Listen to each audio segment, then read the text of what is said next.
Hi friends, welcome back to Rustic and Lace DIY. Today I have another compilation video for you. I put together some of my favorite Christmas crafts of 2024, and that includes Christmas in July.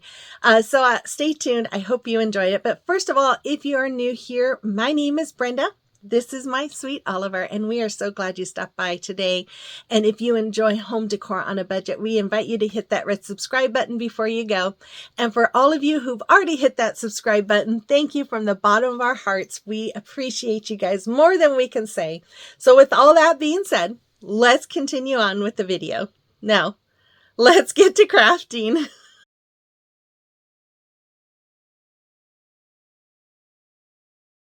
Okay, DIY number 3. So I'm going to take this cool wall decal I just found at Dollar Tree. I'm going to mark where it's going to lay, and I'm going to use my square ruler here to draw lines, and then I went out to my miter saw and cut it. If you don't have a miter saw, you can use like a box cutter and just score it about 10 times and then it will cut. Then I painted it with my white chalk paint. And then I took some of that chalk paint with this fan brush, and I'm just going over all of those dark trees to make it look like snow. Now, I do add a little bit of that on the gray trees as well, but I just love how this came out. And I saw this and I thought, you know what? I was trying to figure out what to do, and I thought, to me, this makes me think of Christmas. So I decided to try and make this a little Christmassy. Now this project isn't your normal Christmas traditional colors, but you know, not everyone does the traditional colors. And I just thought this might be a great idea for something that's a little bit different for Christmas. So after I had that on my board, then I took some wood letters. I got these from Hobby Lobby, and I'm just going to go over them with the Night Sky by Waverly. And I like to put them on the back of some painter's tape. It just holds all my letters in place and makes it a little easier to paint. After that, I took some of that crystal chalk paint from Waverly, and then some of this glitter acrylic paint from, I believe it's Folk Art. And I'm going to go over these snowflakes. I already painted it with the crystal, and now I'm just going to go over it with the extreme glitter paint. That way it just gives it some shininess and makes it look a little more fun. Then I'm going to use my Tight Bond Quick and Thick multi-purpose glue. I love this glue, you guys. It sets so quickly and it stays longer than hot glue, that's for sure. So I'm going to go ahead and put it on the back of all my letters and just lay them all in place. And I'll tell you, by the time I'm done, everything is stuck. It's that quick, and I love it. So, and it works so well on all kinds of surfaces. So once I am done and I have all these letters done, I took some of this velvet ribbon from Dollar Tree. I got this at Valentine's Day, and I have to tell you, it's not worth the money. It's $1.25 and all you get is a yard. So anyways, I'm going to do the awareness ribbon as well. Sorry about all the mess going on and the extra hands there. My granddaughter was helping me out. She was unrolling my rolls of ribbon for me so I can store them a little easier. So she grabbed a handful and stuck them all there in front next to me. And I'm just like, okay, you're kind of squishing me out here. But you know what? I was loving having her next to me and us talking and enjoying each other's company as we're both working. It was amazing. So I'm just using some of this, this twine or whatever you want to call it, came from the shelves from Dollar Tree. And I like to save those. And I thought, oh, this is white. It'd be perfect for this sign. So that ribbon the polka dot ribbon came from Hobby Lobby. And then I'm just going to add a hanger. I put some tape on the end of my, I think it's macrame rope, I think is what they call it. But anyways, I'm just going to pull it through and then tie knots on the end and make a little hanger. And that's all there is for this super simple, really different than your normal Christmas projects, but I love it. And it makes me think of cooler weather when we're at 100 degrees. Number 2. So I'm going to take these letters from Hobby Lobby. They're 4-inch letters. I'm going to paint the J with the 2 little blocks with my white. I'm going to paint the O with the 2 little blocks and that wood piece with apple barrel burnt umber. I'm going to paint the white with, I'm sorry, not white, the Y and the little blocks with my red or crimson by Waverly. So before I painted the brown with the brown, I decided, or burnt umber, I should say, I decided to spray it with water because I wanted it to be a little more like a stain, but I probably should have sprayed it with more water because it was still pretty dark, or darker than what I wanted. So once I finished brushing this all onto my O, I took a napkin and or a paper towel, and I wiped off all the excess, just like you would using the antique wax. But it still was too dark, and so I used a baby wipe instead, and that really helped lighten it up. So I did that with the wood piece as well. And then once I was done, I created this with my Cricut, and I'm just going to attach it to my wood piece here. And then after that, I do have some Christmas stencils here in one of my drawers. And so I found this one with the snowflake, and I am just going to use my Waverly chalk paint in the color white, and I'm going to add a snowflake to each end of my wood plank here, or the each end of the word. I don't know. I don't know what I'm talking about, you guys. I hope you do. Anyways, when I get done with that one, then I decided I wanted a snowflake on my O as well. So I'm going to make 4 snowflakes on my O. And for some reason, I thought you needed to watch me do 4 snowflakes on my O. I am sorry, because you probably don't really need to see me doing 4 snowflakes, but that's what happens when I'm watching TV with my grandkids while I'm editing. I say that all the time, and it's true. I edit, and then I'm kind of not paying as close of attention as I should when I'm watching TV. So once I have this all on there, I am going to use my wood glue and my hot glue. I'm going to glue 2 of those blocks together. So I have 3 sets no, I lied. I glued both of them to the back of my letters. That's what I did. I didn't glue them together. I just glued them on the back, just like you see. Then I was going to, I used my wood glue and hot glue, and I started to glue the letters onto my block, and then I went, oh no, like Kathy Joe. And I wanted to do something on my Y and my J. So I took my Y, and I'm using my white chalk paint, and I'm just going to use that round sponge dauber to dab on some whatever. Anyways, on some polka dots. And when you use this, it doesn't give a real smooth look. It kind of has a dimpling look, which I don't really like. So once I have all my polka dots on here, then I'm going to take a small paintbrush and dip it in my white paint, and I'm going to go paint all around the inside of the dots to just kind of give it more of a smoother look. And then once I am done with that, I'm going to take my J, and I'm going to use the crimson color chalk paint. I'm going to do the same thing, and then I will use a small brush to paint it all in as well. Once I was done with that, I am going to use my wood glue and hot glue to glue both of those, or the rest of those letters, onto my little wood piece there.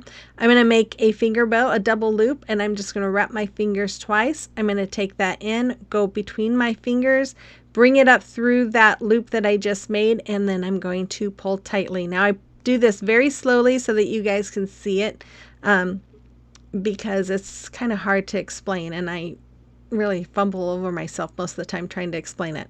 So then after that, I'm going to take some of this ribbon. I've had this since I started my channel, and I think I got it at Hobby Lobby, but it might have been Walmart. And I'm just going to make a bow doing the awareness ribbon, and I'm going to scrunch it up in the middle, and then I'm going to use that twine to tie a knot in the middle to hold it in place. And then after it is tied, I will cut off the excess of the twine there, and then I'm going to dovetail the ends by folding it in half and cutting at an angle.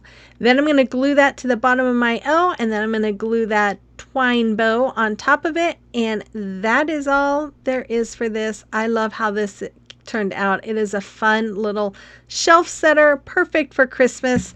I hope you like it as well. Let me know in the comment box below. So for this DIY, I'm going to take 2 of these tree cutouts from, I think these are from Dollar Tree, and I'm going to paint them with Folk Art antique green, and then this wood piece from Dollar Tree with my Waverly chalk paint in the color plaster. Then once they were all dry, I took a stencil that I got from Amazon. It should be in my Amazon store. And I am just going over it with that antique green. That antique green is such a beautiful color. It's Kathy Jo's favorite, and she got me hooked on it. And I love it too. It's a beautiful, rich green, true green color, and I just love it. So once I was done with that, I am going to remove my stencil. And then I'm going to take this brush. Now, this is the first time I've ever used this brush, and I wasn't sure if I was using it right. But I just thought, you know what, we're just going to go with it, and we'll just see if this looks decent, because I just wanted to have it look, I don't know, like a little more like a tree with a little more dimension. So I gave it a try. Yeah, if you know how to use this brush, let me know what I could do differently. But anyways, once I was done, I took some of this black gingham ribbon from Dollar Tree. I'm going to glue it to the end of both of those, or both ends of that sign. And then once I'm done with that, I'm going to lay it down on top of my trees. I'm going to use a pin, and I'm just going to mark where it's laying, so that way I know where to put my glue. So then I'm going to use my wood glue and hot glue, and I'm going to put the wood glue on the middle of my area that I marked out. And this is called a glue bot, and Kathy Jo got me this for my birthday. I do have it in my Amazon store if you're interested in it. It's great. And then I am yeah, I love it, and it works really nice. So after I had both glues there, I'm going to lay my sign down on top of my tree, and then I'm going to do the same thing on the other tree, and then just lay that on top as well. And again, the hot glue is for immediate hold. The wood glue is for permanent hold. I'm going to make just some shoestring bows here. I'm going to, with that gingham ribbon, and then once I have it just like I like it, I will trim off the tail, and then I will dovetail the ends just like you do with all the rest of my bows. You can always cut them at an angle too if you'd rather do that, or you can leave them square, whatever you like, whatever makes you happy. Then I'm just going to hot glue those to each side there, and then I'm going to take some of those little blocks. I went over them with that burnt umber, and then I'm going to use my Tight Bond Quick and Thick multi-purpose glue, and I'm going to glue those two blocks together, and then I'm going to glue this each set on the back of the tree. And that's all there was for that. I love this. I think it is so pretty. I think it's a fun shelf sitter. And yeah, you have to let me know what you think about this one as well. Now the final reveal is coming right up. You have to let me know which one was your favorite today. And okay, we have DIY number 2. So I'm going to take this little square rolling pin that I got from Dollar Tree last year. I removed the little bow, and then I'm just sanding it, just kind of giving it a little bit of a sand to help my paint adhere a little bit better. And then I wiped it all up, and I'm taking some painter's tape and taping off the bottom part of my handles. And then I'm going to paint that with 2 gingerbread wood cutouts that I got from Amazon last year. I'm going to paint them with Waverly chalk paint in the color hazelnut. I have a 10-inch and a 12-inch chunky wood piece from Dollar Tree. I painted one white and one red. And then I took this stencil that I got from Amazon last year. I believe this is in my Amazon store, and I am going over the word gingerbread with my white chalk paint by Waverly. I'm just dabbing it on with my stencil brush, and then I took my white wood piece here, and I'm doing the bottom part. It says baked or bakery, I think. I don't even know what it says. And I'm going over it with Waverly chalk paint in the color crimson. And then once I was done with that, I guess I'm going to finish it here, let you see me finish. I cleaned off my stencil, of course, and once I remove it, and then I'm going to use the very bottom part. It says made with love, and it has different things that they make. Oh, before I do that, I forgot. I took a really small brush. Well, first of all, I took a pencil and I drew in some lines, and then I took a really small brush, and I'm just going to paint in some lines just to kind of give it like a candy cane striped look, because we all know that candy cane and gingerbread go well together. So I'm just painting it in just like you see, and I'm not going to make you watch the whole thing. I will get to the very end here in just a second or two. And then after I have this all painted, I set it aside to dry, of course. And this is where I'm going to do the next set of stenciling. I took my red block and I'm going over the words with my Waverly chalk paint in the color Hazelnut. And then I'm going to remove that, clean my stencil, and then I took some puff paint and I'm just going to make some icing dripping from the top part of this sign. And then I'm going to set that aside for quite a few hours and let it dry. I think it helps being in summertime because I have my fan going above me, and I think that really helps these things dry a little bit faster. But I took my wood glue and my hot glue here. I'm going to start connecting the two pieces, and I was sitting there thinking, oh, I should have done the icing dripping after I connected it all, but I just connected the two and waited until the dripping was dried enough to connect the other one. So then I took some black puff paint and I am going to make some eyes, and as you saw, I had a big blob come out when I first opened it, but I got it wiped up, fixed it, and then I made some mouths with some white puff paint, and I also made little white noses. Then I took my red puff paint and I'm making some little buttons on the guy. I decided to try and make a skirt on the girl, but it looks more like shorts. My granddaughter was in here and she's like, that doesn't look like a girl. That looks like a boy wearing shorts. I'm like, well, it's supposed to be a skirt. So I thought, well, I'll try and see if I can kind of give her a little collar. And I tried to give her a collar here, and she goes, that looks like a bow tie. It still looks like a boy.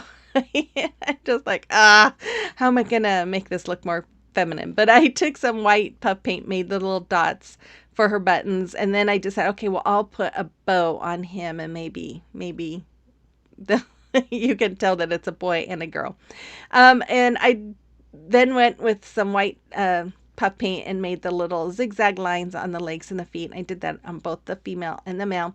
I tried to make a little red bow on her head. It didn't look good, so I cover it up with a bow at the end. But I took these little gingerbread dudes that I got from Hobby Lobby, and I'm just going to use some wood or my multi-purpose glue, Type Bond quick and thick multi-purpose glue and hot glue to attach them.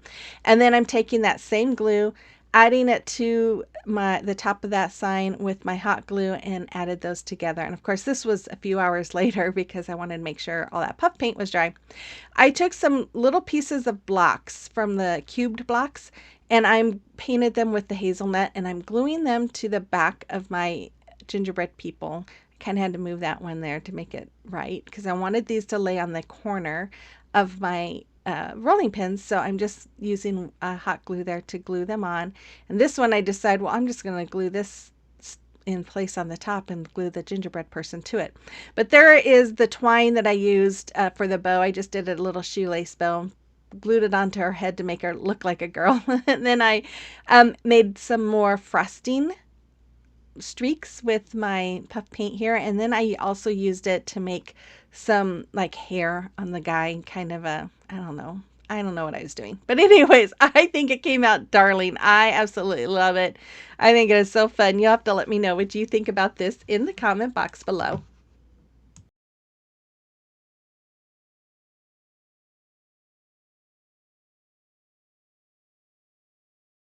Number 4. So I'm going to take this MDF latte mug piece from Dollar Tree, and I removed that bow and the twine, and then I'm just going to remove the paper. It came off pretty easy. I did have to use my little scraper a little bit to get it started, but then it all came off pretty easily. Once I had that first layer completely off, then I am going to, oh my goodness, sorry, I didn't mean to show you all of that. I'm going to spray it with water, and I spray it really well. You let it sit for about 5 minutes, and then I just use my paint scraper to scrape it right off, just like that. And then once I had all of that gook and yuckiness all removed, See my granddaughter's little finger there. I painted it with Waverly chalk paint in the color hazelnut, and then I painted the top part with my Waverly chalk paint in the color white. Then I took a black marker, and I'm going to make some little eyes here. I kind of wish I would have made these eyes a lot bigger, more like the other one that I did, but oh well.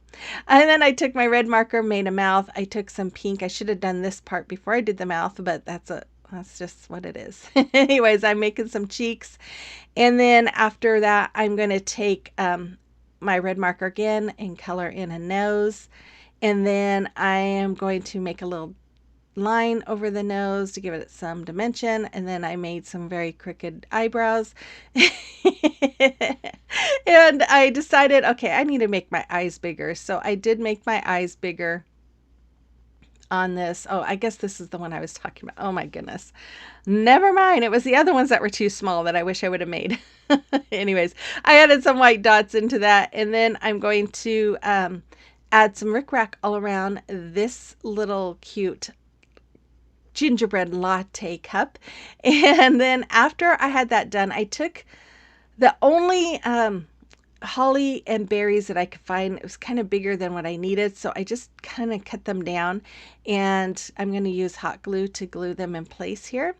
And then I'm going to glue those beautiful red shiny, now these came from Hobby Lobby at Christmas time last year. It was like 99 cents for the pick, and I just thought the berries were so pretty, so I had grabbed a pick or two. I did go through some of my Christmas stuff up in the attic a week or so ago and kind of brought some of this stuff down that I thought I would use, so I don't have to try and scrounge around my craft room, which, because I knew a lot of this stuff I didn't have it in here. So anyways, I glued that in, and then I decided I wanted another leaf, so I just kind of glued that in there on the bottom. And then I took this. Now this was in the dollar plus section. It was originally $3, but they were getting rid of it, so they marked it down to $1.25. So I grabbed it and I painted it with my Waverly chalk paint in the color crimson. Then I took all these letters. These are from Hobby Lobby. I laid them out on some painter's tape, and I'm painting them with my Waverly chalk paint in the color hazelnut. And I'm just going to go over all of them. And then once I was done, I dried them with my heat gun, and then I laid them all out on my sign, and I'm taking a pencil here to trace my mug where I'm going to lay it so that I know where to place my glue. And then I use my wood glue here, and I'm going to use a little bit of hot glue. Of course, the wood glue is for permanent hold, and the hot glue is for the immediate hold. And then I am just going to watch what I do. So I lay my cup there, and I wanted to look at it. Forgot that I didn't glue my letters down yet, and I went, oh man. So I got them back, laid back out the way I wanted them, and I'm using my Tight Bond Quick and Thick multi-purpose glue, and I'm going to glue all of my letters in place. And you guys, by the time I got done with the word gingerbread, the G was already stuck. So that's how fast the stuff sticks. It sticks really fast. I just love it. And I should get paid by them for how many times I talk about that stuff. So then once I had them all glued on, I took a little white marker, and I'm just going to do some white stitch lines all along the letters there. And that's all there is for this, I think. I don't think I did anything. Oh yeah, I did. I added some more of those little gingerbread people, and I just used my Tight Bond because I knew this was going to lay for a little bit before I needed to use it, so I didn't worry about the hot glue. I'm just going to add that glue, and there it is. I love this. I just think it is so adorable. I hope you like this as well, and make sure that you watch the playlist and go in on my community page. Number 2. So for this one, I'm going to take some books.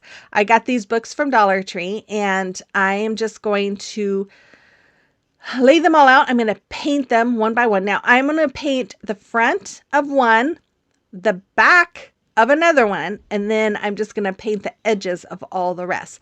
And when I paint the edges, and the what would you call that? Not, I guess the end part, the binded part. I don't know. Anyways, I'm going to paint that as well. And I am also going to paint around the edges like you see. I think I said that. Oh my goodness. Okay. And there's something else I was going to tell you. Oh, I would recommend gluing your pages all shut as much as you can. I did not do that thinking it would be okay, but you'll see in a little while it wasn't. So once I got done painting everything, I glued it all together and forgot to hit record. So I just used wood glue and hot glue and just glued them all together like you see. And then I took this rice paper here. This came from decoupagenapkin.com, and I am just going to add some Mod Podge all along the side of my book stack. And then I'm going to add my decoupage paper to it and then add some more Mod Podge over that to protect that paper. And you guys, I've seen a few of these on Pinterest, and I thought, what a beautiful way to display books. And so I was really excited when I found some books at Dollar Tree the other day. In fact, I found it and I thought perfect because I was trying to figure out what I wanted to do for my third project for this video. And when I found these, I was excited because then I knew what I was going to finish and make. So once I had the Mod Podge on there and it was dry, I'm going to flip them over and use my X-Acto knife to cut off that excess of the rice paper. I don't know why I didn't do it beforehand. I just like to make things harder for myself, I guess. I was in a hurry. It was bright and early in the morning. Maybe not so bright, but it was early in the morning when I was trying to finish this to get it ready for tonight's video. I usually don't do it this late, you guys. I'm usually done a couple of days in advance usually, but it is what it is. So I took some of this ribbon. I have no idea where I got this ribbon, but you could, if you recreate this, you can make it however you like. This is just an idea of what you can do. And I'm going to go ahead and glue this around my books. And I'm going to glue it on the top and the bottom. And I actually wanted to use a ribbon that wasn't so wide, but I couldn't find anything that was smaller that I liked. So I ended up just using this. But this is why I said glue the pages together. And something kept telling me to glue them together, but I was in a hurry because I needed to get this done. And so I thought, okay, well then I'm just going to glue the ribbon all the way around my books to just kind of help hold them in place. So that's how I fixed my boo-boo.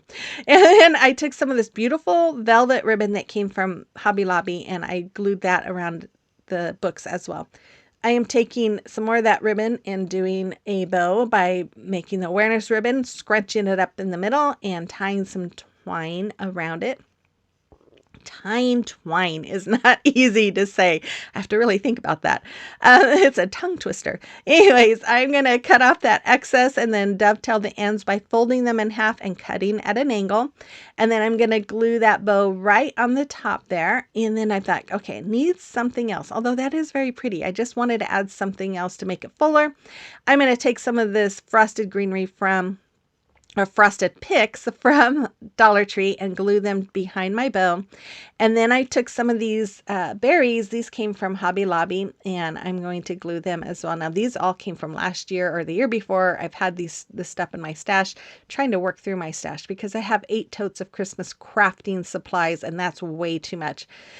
Oh, I'll never get through it all. Anyways, I glued a pine cone down and then I added some more regular pine picks to it and some more berries to it. And I just filled it up as much as I could until I was happy with the way it looked. And then I'm like, okay, I don't really like seeing that twine around that velvet ribbon. So I took some of these little berries. I cut them off the wire picks. I think these came from Hobby Lobby, I believe. And I'm just going to glue them right in the middle of my bow so that it covers up that twine. And that's all there is for this. I love how this came out. I'm definitely going to be displaying this year. Oh, it's so beautiful. But you have to let me know what you think about this one in the comment box below.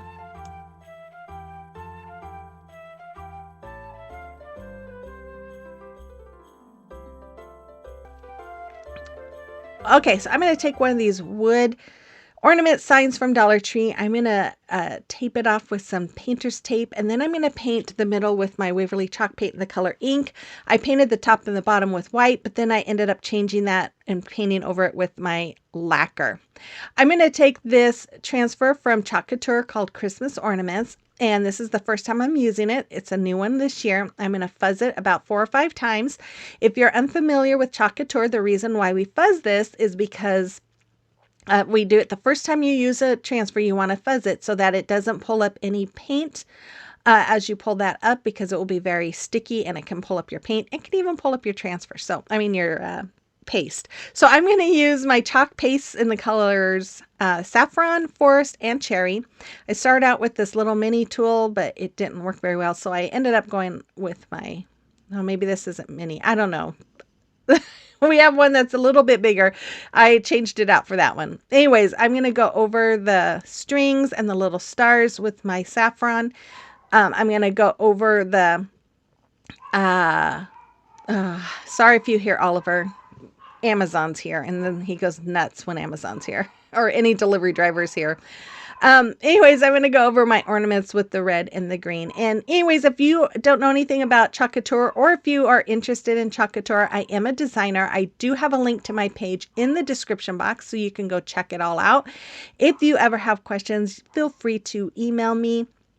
I'd be happy to answer any questions, but I just love how it works. I love using it. And, yeah, in fact, I became a designer before I ever used it because I just thought it looked so much fun, and I have really enjoyed it. Yeah, and I'm going to probably use it a little bit more for Christmas this year because I have a lot of Christmas transfers. They had some really cool ones out this year. They always do. And that's my weakness, Christmases, you know. So I have to try and at least have one of these in my videos because I need to use those transfers. Anyways, once I had it all done, I lifted it all up just like you see, but I laid it back down because I still needed to get some of those spots on the bottom, but I did not. The reason why I lifted like that is because you don't want the chalk paste to start drying, because then it will pull up with your stencil and then you'll have a really bad looking image. So I went and washed that stencil off. Then I took this bottom part of the stencil that I had previously cut off. I'm adding it to the middle. It says Merry Christmas. I'm going over it with my cherry color. And then I will remove my transfer, clean that all off. And then I just went around and added some more of the little stars all the way around that. And you guys, and then that's when I painted it with my lacquer color by Waverly, and I just love how this came out. I'm going to take some gold ribbon here, some shiny gold ribbon. I have no idea where I got this from or how long I've had it, but I'm just going to glue it on top and on the bottom of where the black and the red meet.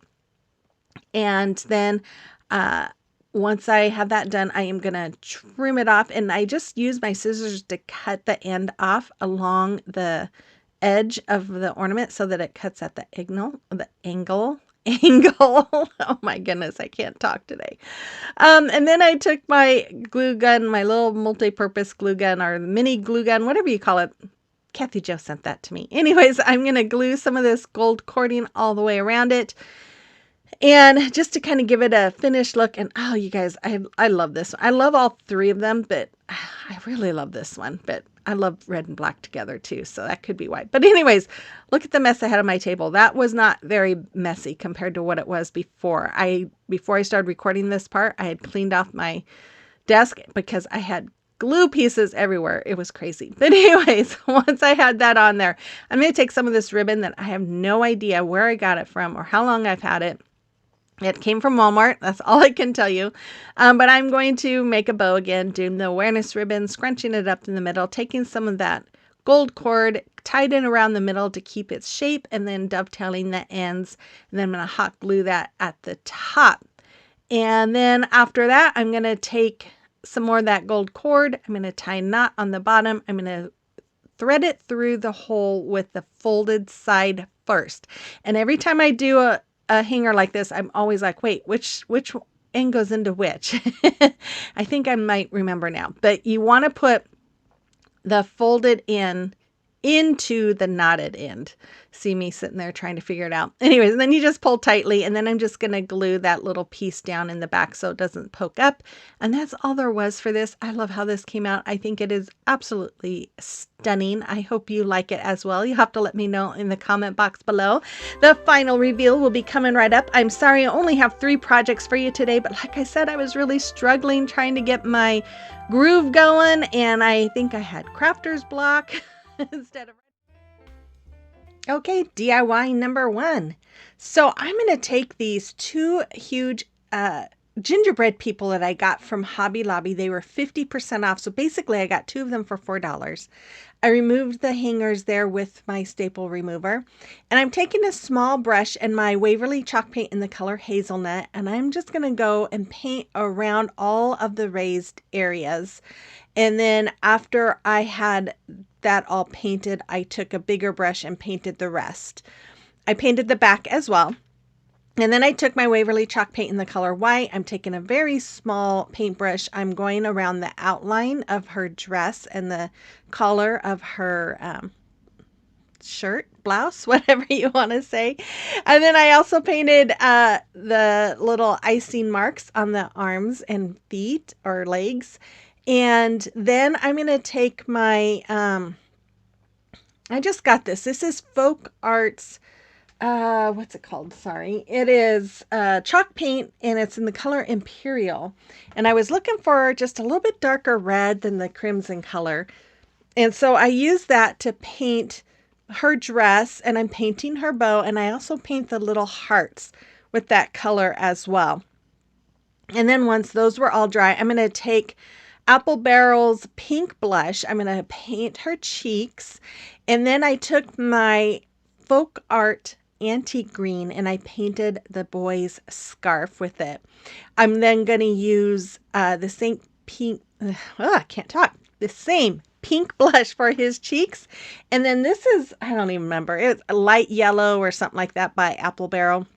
You could use whatever colors you have on hand if you recreate this. And if you don't want to do this with these big gingerbread people from Hobby Lobby, you could always make a smaller version of this with the gingerbread men from Dollar Tree. So I'm just going over the outline of the eyes and the mouth with my black Sharpie there. And then I took some buttons that I got this summer from Amazon. It's a big bag of buttons. I dug through and found the sizes I wanted, painted them white, and then I'm just going to glue them on where the button spots are. And then I took a red extra fine Sharpie marker and I'm just outlining the collar.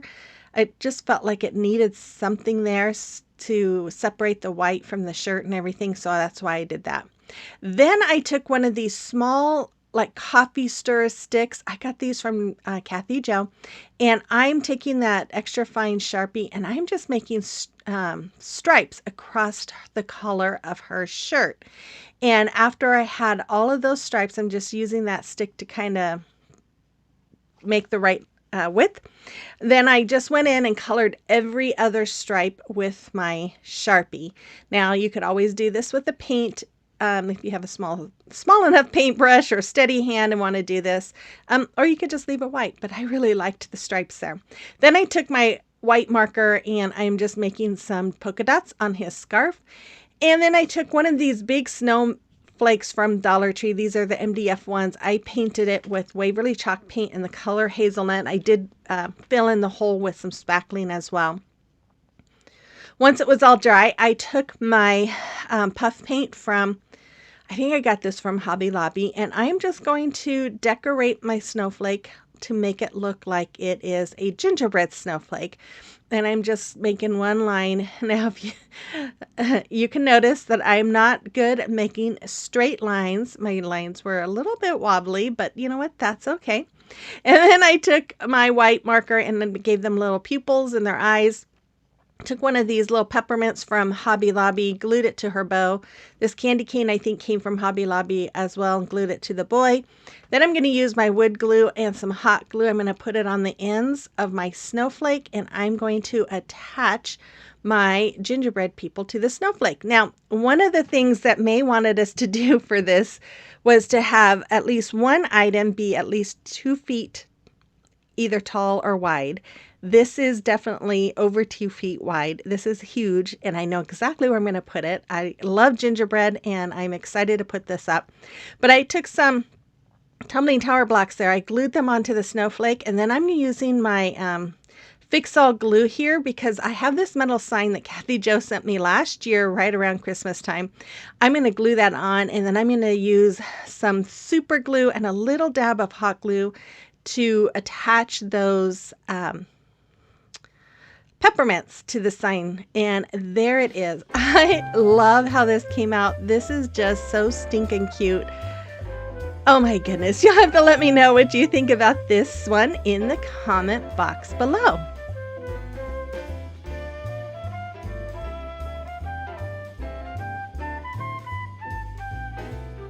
Okay, so today is the DIY number 3. So I'm going to take 2 of the small Christmas trees from Dollar Tree.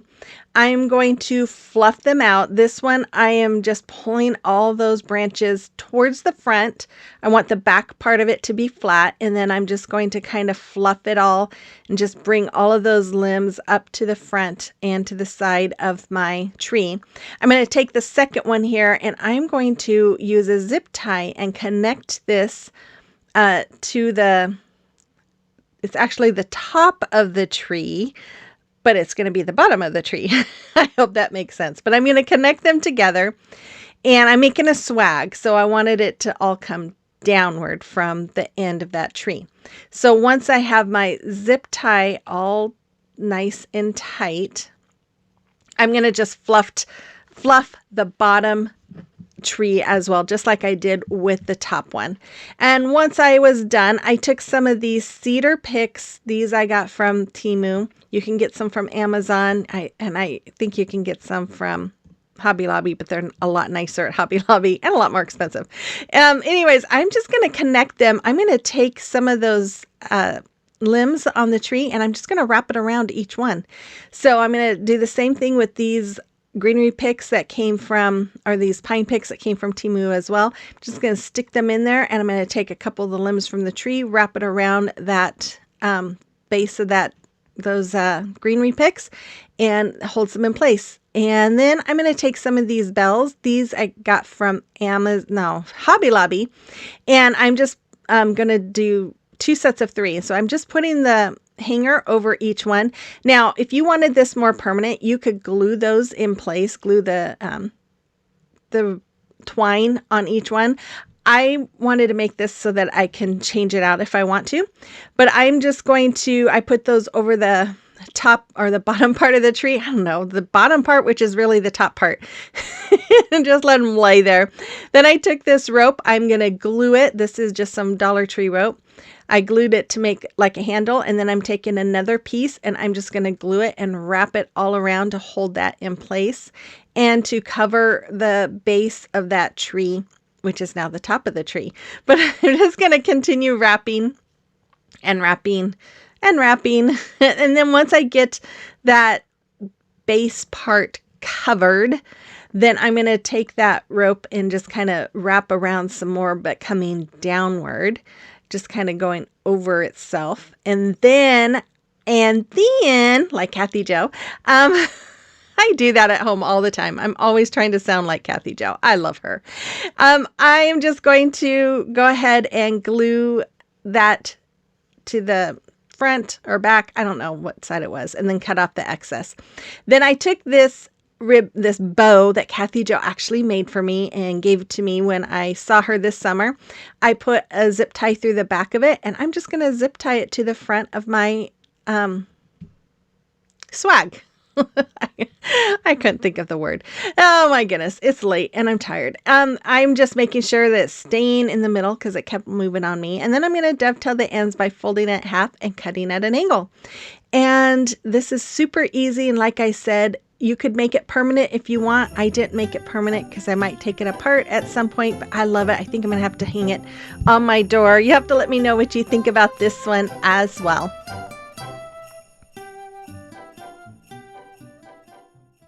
Number 4. So for this DIY, I'm going to take some of these little wood slices. These are wood slice ornaments. I got these from Amazon a couple of years ago. I'm still working on them.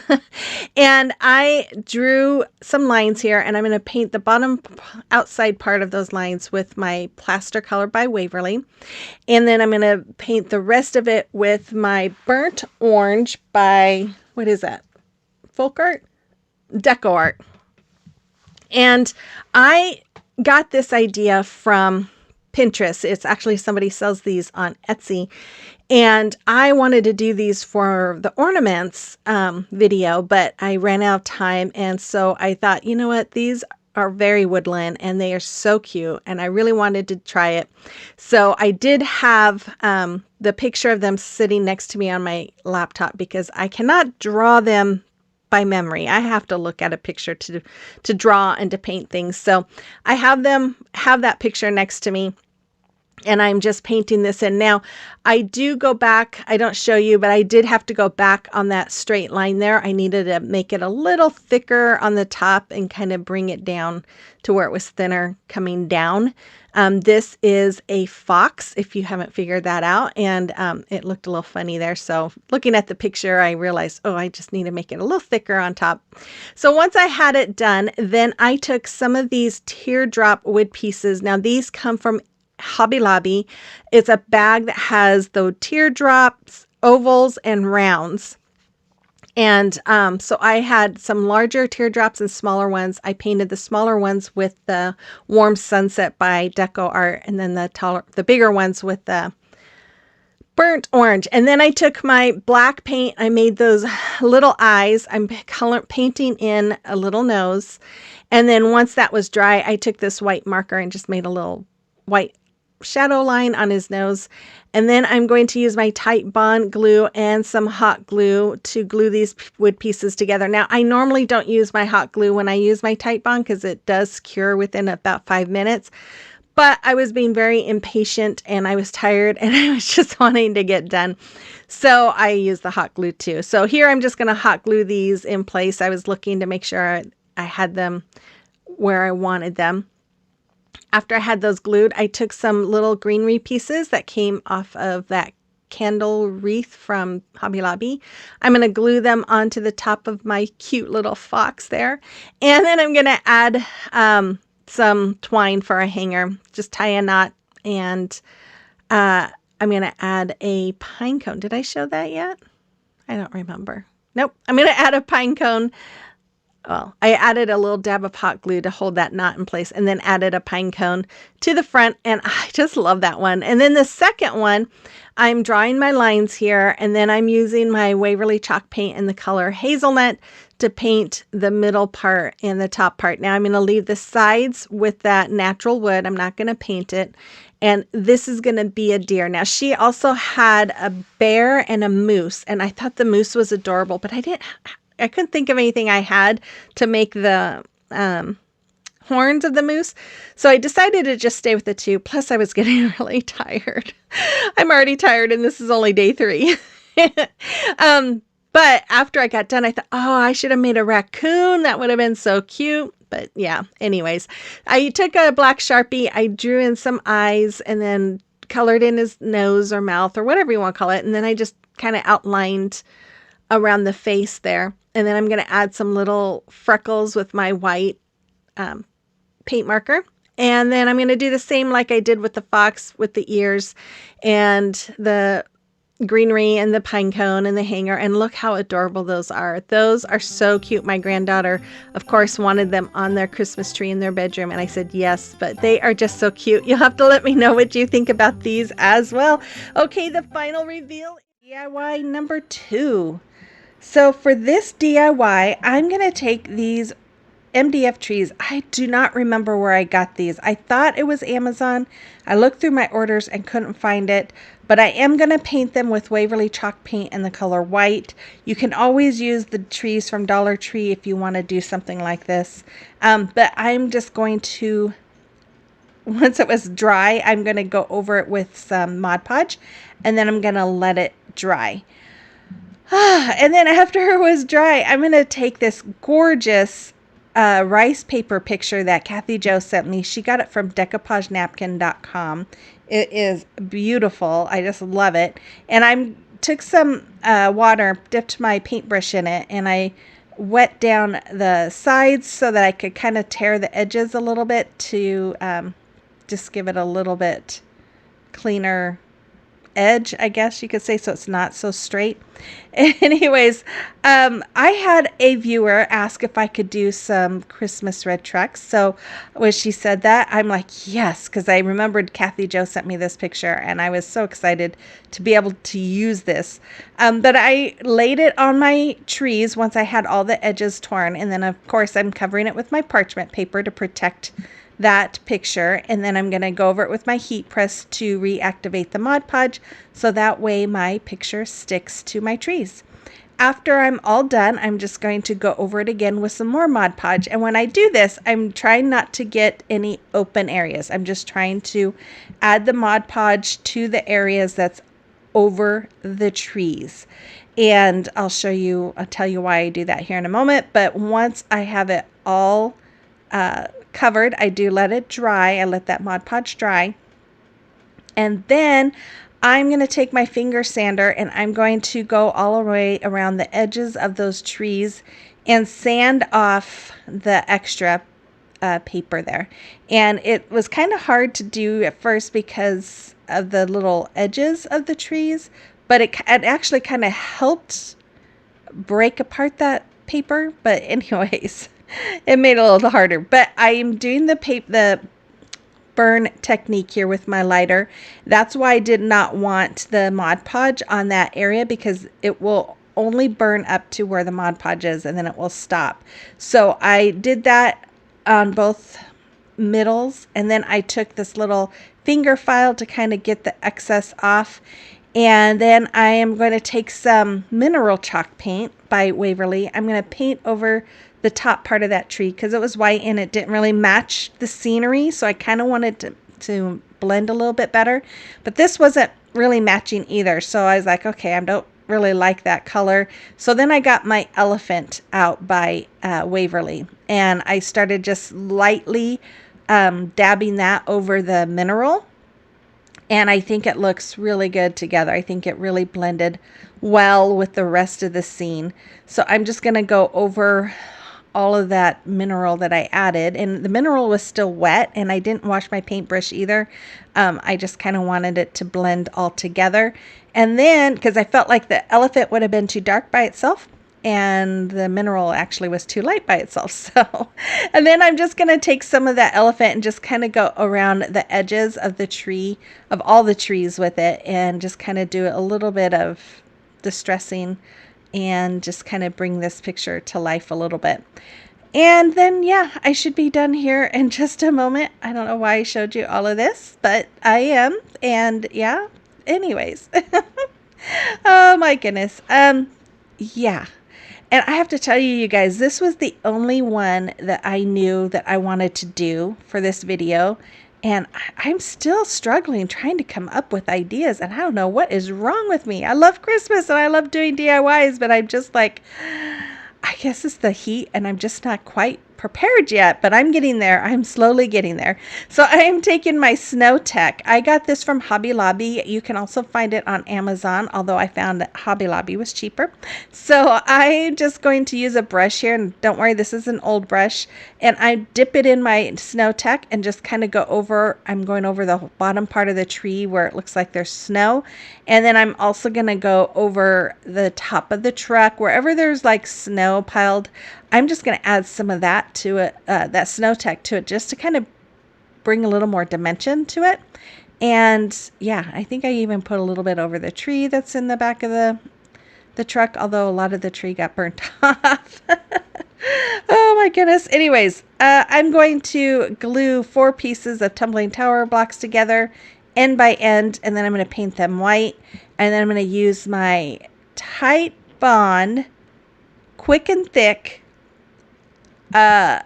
Oh no, what is it? I was corrected. It's not multi-purpose glue. It is multi-surface glue. So now I have to remember and change my wording. But anyways, I use that and hot glue to attach um, the tumbling tower blocks to the back so it will stand up. And there it is. I really like it. I kind of wish I would have done some different trees so I didn't cut out so much of the tree that was in the back of that. But okay, DIY number 1. So I'm going to take this really big wood ornament sign from Hobby Lobby. It's originally $4.99, but I got it for 50% off, which is a deal because this thing is big. But I removed that hanger and then I painted the front and the back with Waverly chalk paint in the color ivory. After it was all painted and dried, I created this stencil from a design with Cricut Design Space, and I taped off a few areas on it that I don't want to be red, and then I took my Waverly chalk paint in the color crimson and I dabbed my stencil brush all over it, and then I removed the painter's tape from that area that I had covered. And then I'm going to take my gold metallic deco art paint. I'm just using a regular brush to brush it into those holes because I don't have a stencil brush small enough for that area. Then I'm just going to remove all of that stencil vinyl. And once I have the big chunk moved, I'm just going to take my little Cricut, what is that? My Cricut tool. I don't know what they call that. I can't think. But it's late at night and I'm tired, so I really can't think. But anyways, I'm just going to remove all the little pieces. And this sign, you guys, oh, I love the way this comes out. Anyways, I also created these are some Starburst is what I looked up in Cricut Design Space. And so I printed those off on some more stencil vinyl, and I'm just using my metallic gold over that as well, and then just remove everything just like I did with the Merry Christmas stencil. Now I took some washi tape from Dollar Tree and I created some little lines there, and I'm using my metallic gold to go over the small lines. Now I also did this on the bottom, but this thing is so big you couldn't see when I was doing this on the bottom, so I had to cut that part out. But I'm doing one strip of gold and then I'm doing a strip of red here, and then right above the red I have all those strips going up and down. I'm going to do gold in between those. And then I'm going to do the handle on the top gold as well. So you'll see all that. Now, I did have a viewer ask me recently what washi tape is. And basically, it's just, from what I know, it's just a small decorative tape. I like using it for making small lines. That's what I like to use it for. But I think people use it for like making cards or paper crafts, that kind of thing. So I'm just going to remove all of that tape, and then I added a little bit more tape because I wanted a thin gold line at the bottom of those vertical stripes there, and so that's what I'm doing right there. Then once that was all done, I took some of this beautiful gold ribbon I've had in my stash for years. I'm going to make a bow just doing the awareness ribbon, scrunching it up in the middle, using some gold cord that I got from Hobby Lobby to tie it in the middle to hold it in place. I'm just going to tie a knot, cut off the ends, and I am taking forever in this, aren't I? Then I'm going to fold the tails in half and cut at an angle. That's called dovetailing, if you're not familiar with that. It just gives it a little more decorative look on the ends of your bow. I took some of these cedar picks. Now, I think I got these from Temu last year because I just ordered some from Temu and they look the same. So I think that's where I got them. But I'm just going to use my hot glue and I'm going to glue them on my sign, and then I'm going to glue my bow there, and that's all I did for it. I absolutely love this. I was in a vintage mood. I hope this looks vintagey. I absolutely love this. I hope you love it too. You have to let me know in the comment box below.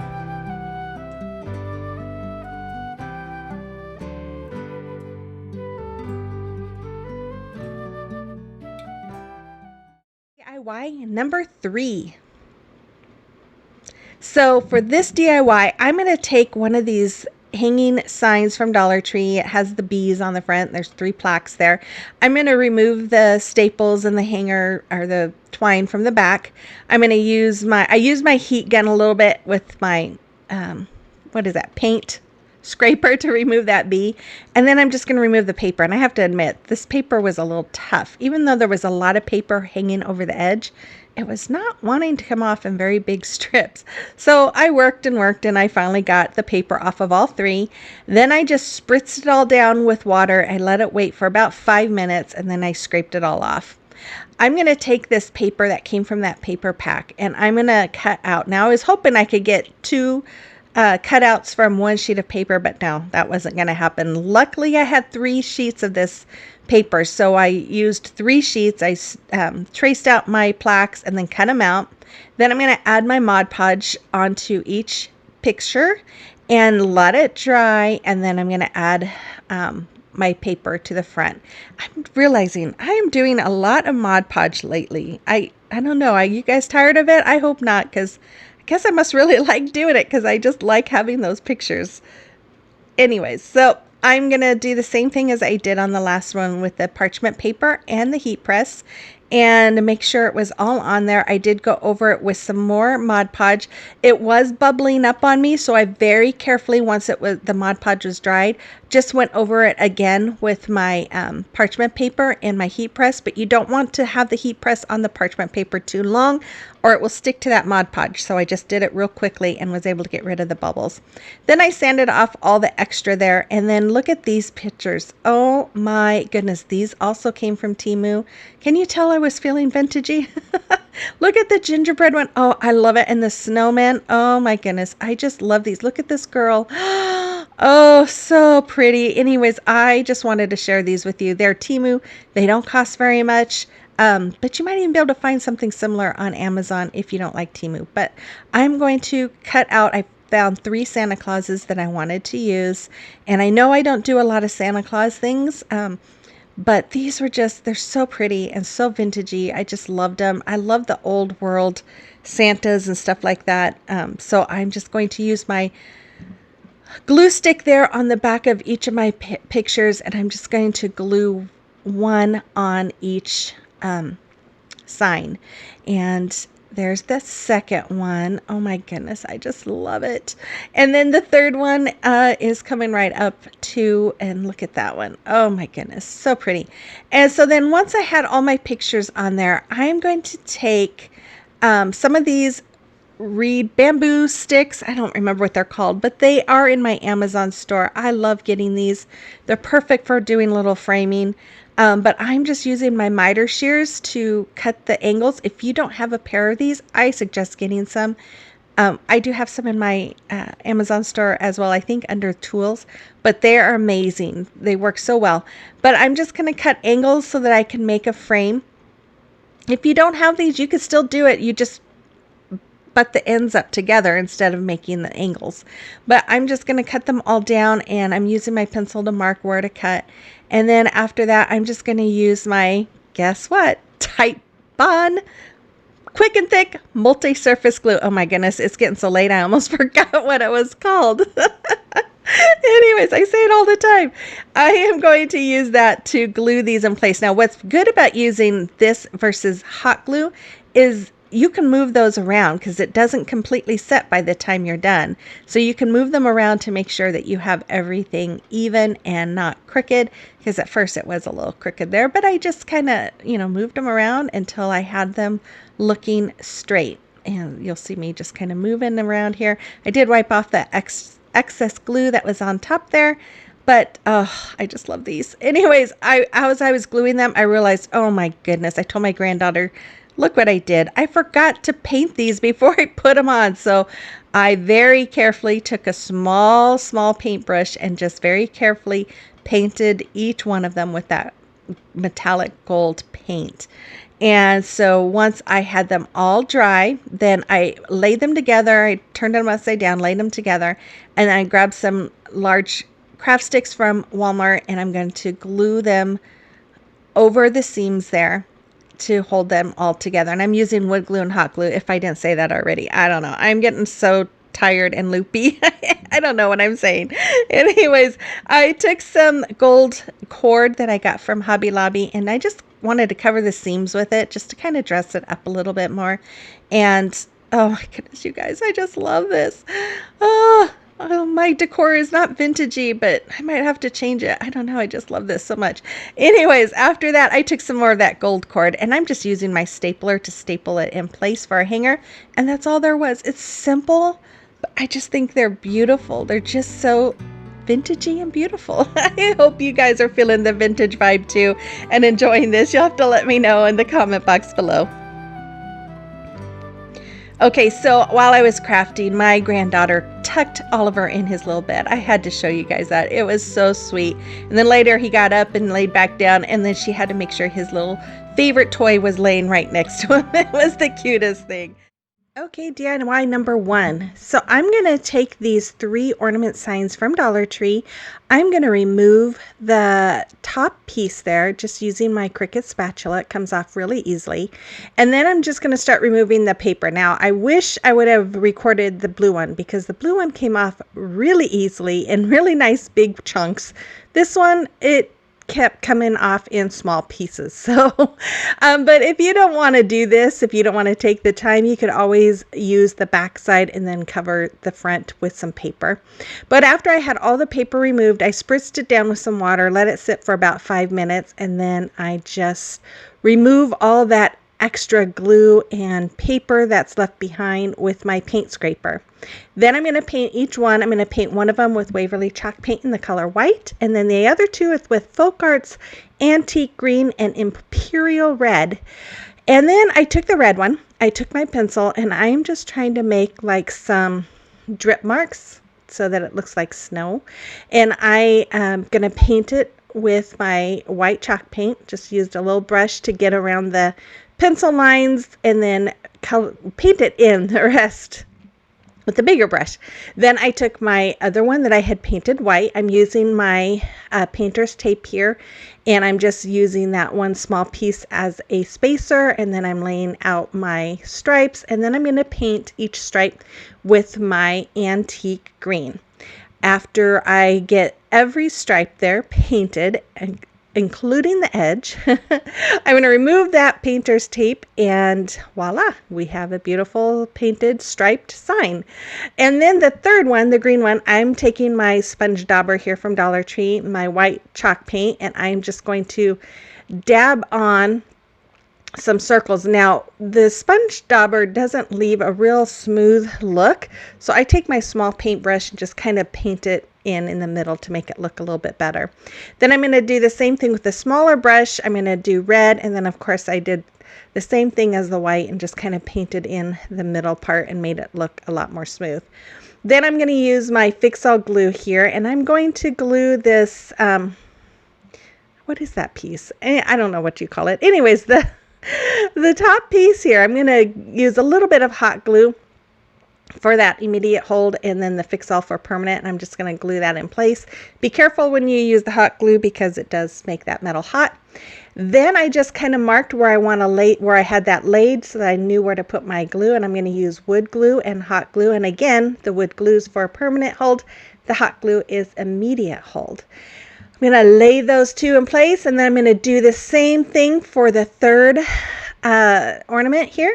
And then I'm going to lay that. I realized some of the top part of that's going to touch, so I thought I'll just add some glue on that, add my hot glue around my wood glue, and lay those in place. Then after that, I just took some of these greenery pieces. These come off of like candle rings from Hobby Lobby. I got them last year. I think they were 75 or 95% off after Christmas when I got a whole bunch, but right now they're 50% off. I love using these. They're just the perfect size, but I'm just going to hot glue them in place. And yeah, I guess I just hot glued those. Then I'm going to make 3 bows with this beautiful ribbon. I absolutely love this. Came from Hobby Lobby, and I'm just going to use some red cording that also came from Hobby Lobby to keep them held in place. And then once I have that all tied, I am going to dovetail the ends, which you just fold in half and cut at an angle. And then I'm going to glue that in place, or I'm going to glue all 3 of those in place. I'm just going to add some little pine cones that I just recently got from Temu. And I'm not even going to add a hanger because you can use the open part of that top one as a hanger. And there they are. I love how these are. They're just so pretty and fun. You have to let me know what you think about these in the comment box below. Or one of these trays. I got this last year from Dollar Tree. I absolutely loved that plaid, and I had to get one. So I actually got a couple, and I used one last year. I still had one, so I used it this year. I taped off the sides. I painted the middle with my white chalk paint. I took the word or the letters joy. These came from Hobby Lobby, and I'm going to paint them with my Imperial Red. I'm going to then take my Titebond Quick and Thick multi-surface glue, and I'm going to glue the letters all in place, just reading downward. And then after that, I'm going to take some greenery. And no, I'm not. I'm going to take some red cording, and I didn't like the way the edge was on my painting. So I'm just going to add that red cording right over it. That kind of helps cover up any imperfections. Then I took some more of these greenery picks from a candle ring from Dollar Tree, Hobby Lobby. And I'm going to glue them in place I used a ton of hot glue on these things to really hold them in place. And then I'm going to add some of the ones that have the snow look to them. Just some green and some snow. And then after that, I'm going to add some pine cones. And do I add berries? Yes, I add some berries as well. And I think these berries came from Dollar Tree. No, I think either, I don't know. You can get them from Dollar Tree, you can get them Walmart, you can get them from Temu. So they came from one of those places.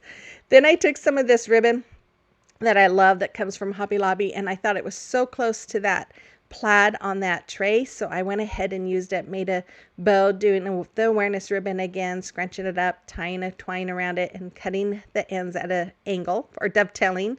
And then I'm going to cut another piece down, do like the awareness ribbon, glue the ends together, and I'm going to use hot glue and fix-all glue to glue that in place. Again, the hot glue is for immediate hold. The fix-all is for permanent hold. Then I added just a little bit more hot glue there. That thing, I don't want it to go anywhere. And there it is. I love how this came out. I love that tray. I think it is so pretty. Oh, I just love that one. But you'll have to let me know what you think about this in the comment box below. Okay, DIY. So for this DIY, I am taking those what are the spools from Hobby Lobby. I'm going to paint one with hazelnut. I'm going to paint one black and white. And then I grabbed another of the bigger one and painted that with Waverly chalk paint in the color truffle. So on the white one, I'm going to make a snowman face. So I'm just using this marker that Kathy Jo sent me. She says she found these at Dollar Tree. If you find these brush tip pins like that at Dollar Tree, get them. I love this pen. It is amazing. But I'm just going to make some dots for his mouth and his eyes. I'm going to use this as a brush tip marker that I forgot I had and I found in my stash. So I'm just using this to paint his nose. I am going to then take the brown one, the hazelnut, which of course is going to be a gingerbread guy. I'm going to make some eyes with that black pen from Dollar Tree. And I don't know why I'm taking so long here. I'm going to use one of my paint markers here. It's a pink to make his nose. I'm just going to color that in once I have it all drawn out. And then I'm going to make some smile lines with my pen from my black pen. I'm just gonna say my black pen. And then I'm gonna make some cheeks with that pink pen as well. And after I have that all done, what do? I don't know because I don't remember. I'm going to make some eye marks. I made some eyebrows, all that kind of stuff. And now I'm going to make some icing marks all the way around the top and the bottom of this. This is going to be an ornament. Now, you guys, I have 8 projects for you today. I wanted to make this a little bit longer video for you since I'm only going to have one video this week. And yeah, so I hope you enjoy it. So I took this brown one. I'm going to make the eyes like I did with the gingerbread, and then a big red nose. Now I'm using my marker here. I'll show you in a little bit. I'm going to end up using paint because it just was not bright enough, and I wanted it to be much brighter than what it was showing up. So I'm making a round nose. This is going to be a Rudolph, and or you can just say reindeer. What am I doing? Oh, making eyebrows, I guess. And after I made him, like, oh, those are really crooked. But oh well, it gives it character. Here's where I went ahead and painted in with my crimson color. I gave it some little polka dot dots on the cheek, I guess, and then I'm going to add a little dots here and line on his nose. And then I took a Chanel stem, and I took my marker here. I cut the Chanel stem in half, and then I just wrapping it around my pin.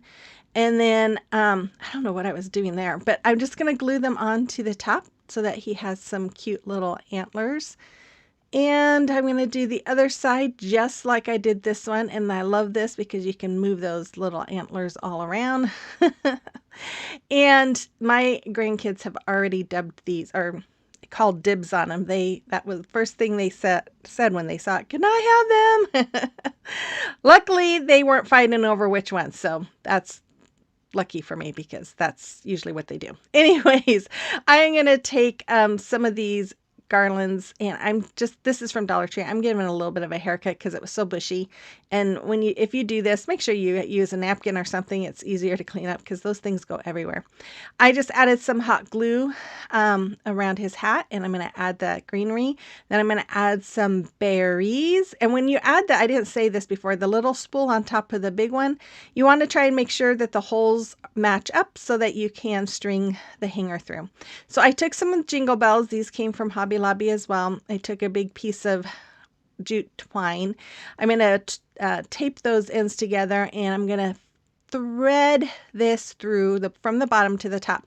Now, I should have made this twine just a little bit longer because I forgot about the fact that I was going to need to put some knots on the bottom and on the top.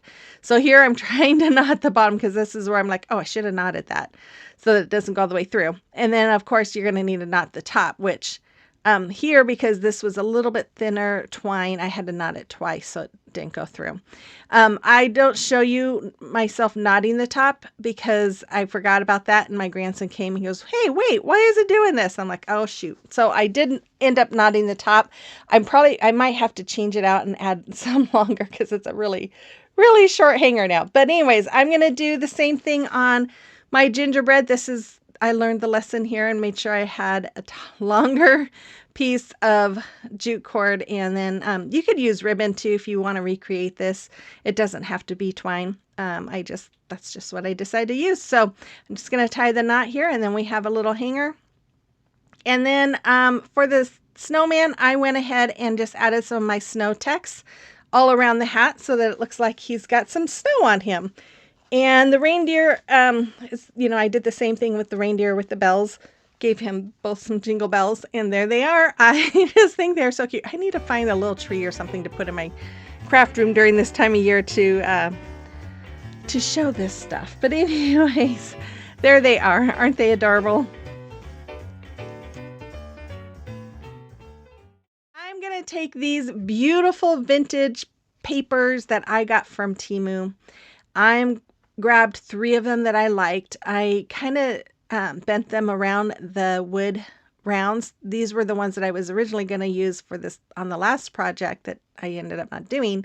So I decided to do this instead. So I wet the edges so that I could just tear the paper. It just gives it a little more of an old-fashioned vintage look. And then I did that on all of them. And then I'm going to add Mod Podge to the center of all of my wood rounds. And of course, these all came from Dollar Tree. If you can't find them at Dollar Tree, you might check Temu. They might have some, but I know you can find some similar to these on Amazon. And then I am going to take my Distress Oxide. This is called Vintage Photo. And I'm just going to go all around the edges of that. And I'm trying to see what the next color is that I use because I don't remember what the color is called. But I'm just going around, and then I took my darker one, which is Ground Espresso, and I'm going to go around the edge of that too. So you can kind of see the two different colors there. I just thought it gave it a little bit more character. I laid my paper down on my wood slices and covered it with parchment paper. Again, the parchment paper protects the paper. The heat press reactivates that Mod Podge so your image sticks. And I love doing this technique because it makes it so smooth. You don't get air bubbles. And I just love it. So I just felt like it needed something more. So I took the vintage photo. Yeah, I think that's what it's called. And my little dauber here, and I'm just wiping it. And I just loved this. I'm like, yes, this is what it needed. It just makes it look more vintagey. And so I did that on all three of them. And then I went over it with some Mod Podge. Now, this is where you do need to be careful because sometimes when you do this, it can cause it to bubble. If it does, you just take your once it's dry, take your parchment paper and heat press and just really lightly and quickly go over it. Otherwise, your parchment paper will stick to that Mod Podge. So I took this lace ribbon from Dollar Tree. I made some bows, just some regular shoestring bows. I took these little pieces, came from a pick from Walmart, and I just took them off, and I'm just going to glue them underneath my bow here, and then I'm going to add some berries. And I don't know what Oliver's barking at. If you hear him, I am so sorry. He's barking at probably somebody walking by with their dog. And yes, see, he's not always sleeping. He is a little active booger sometimes. And I think with the 12 days of Christmas, with me crafting so much, you guys, I think he was feeling neglected because he kept going in my bathroom and getting in my trash. And there's no reason for him to do that. and I just think he didn't like me being in my craft room so much. And so he was like, okay, I'll show you. So yes, he can be a little stinker sometimes, but most of the time he's a sweetheart. So I'm going to take some more of that vintage photo, and I'm just going to go over those berries to just mute that red a little bit so that it looks a little more vintagey. And oh, I loved it. I loved how this came out. And these are so pretty. Man, I might have to start doing some vintage stuff because I just love it. And I never use it in my home. But there they are. I just think these are so pretty. Oh, you have to let me know what you think about these as well in the comment box below.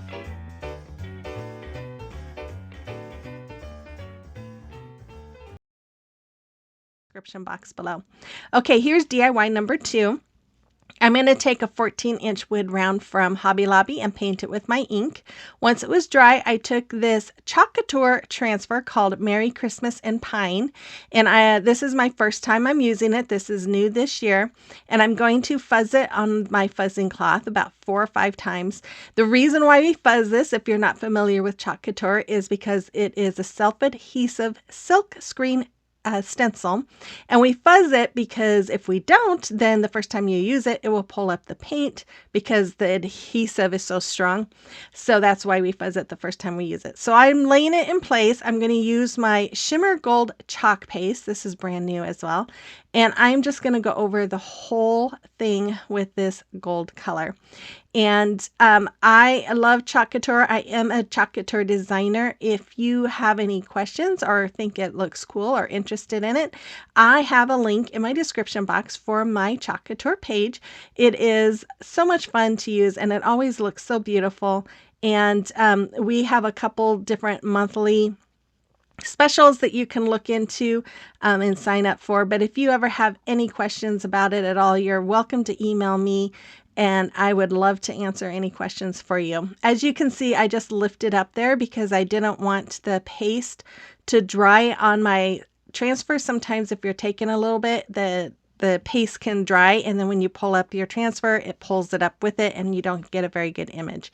So I always like to pull it up and then just lightly lay it down and then continue on with my project. And as you can see, I kind of got some on the board there, but I just took a baby wipe and wiped it off.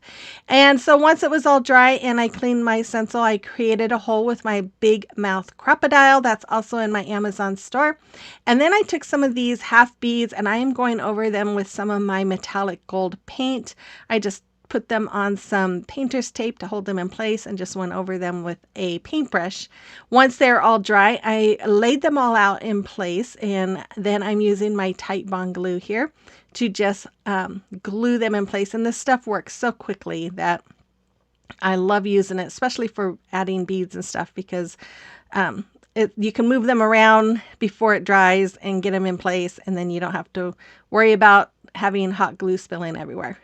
So once I was done, I took some of this gold cord from Hobby Lobby. You guys, this is only $2.99 and it's 50% off. So it's only a quarter more than what you would get at Dollar Tree, which I don't even think you could find this at Dollar Tree. But yeah, it's better quality and you get a lot more. So check out Hobby Lobby if you have one by you, because you really can get some good deals there.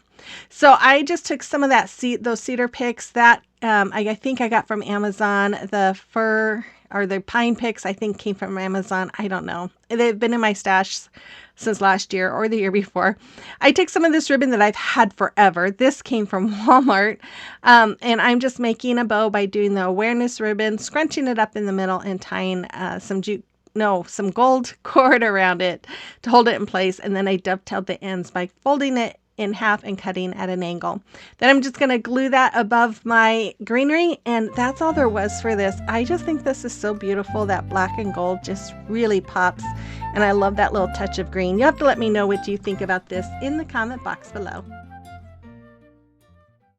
Okay, DIY number 1. So I'm going to take 2 of these long signs from Dollar Tree. I'm going to remove all the ribbon and bows that are on the end. Then I'm going to remove all the paper using my little Cricut spatula. Now, if you don't want to go through all the hassle of removing the paper, you could just work on the back side of it. I like to have mine as a finished product, so I go through and work on all of that paper there. So once it was all tore off, I spritzed it with water, let it sit for like 5 minutes.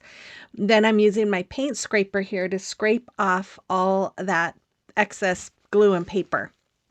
Then I put them together once it was all off, and I'm going to connect them using my giant craft sticks from Walmart, and I used wood glue and hot glue. And then I'm going to paint it with my Waverly chalk paint in the color plaster. I painted front and back.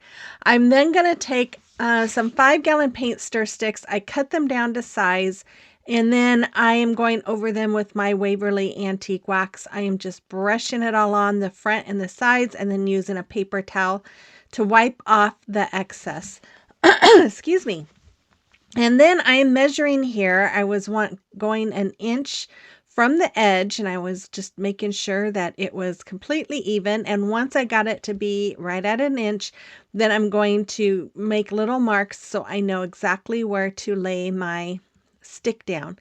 Then I'm going to add my wood glue again and my hot glue, just like I did with those craft sticks.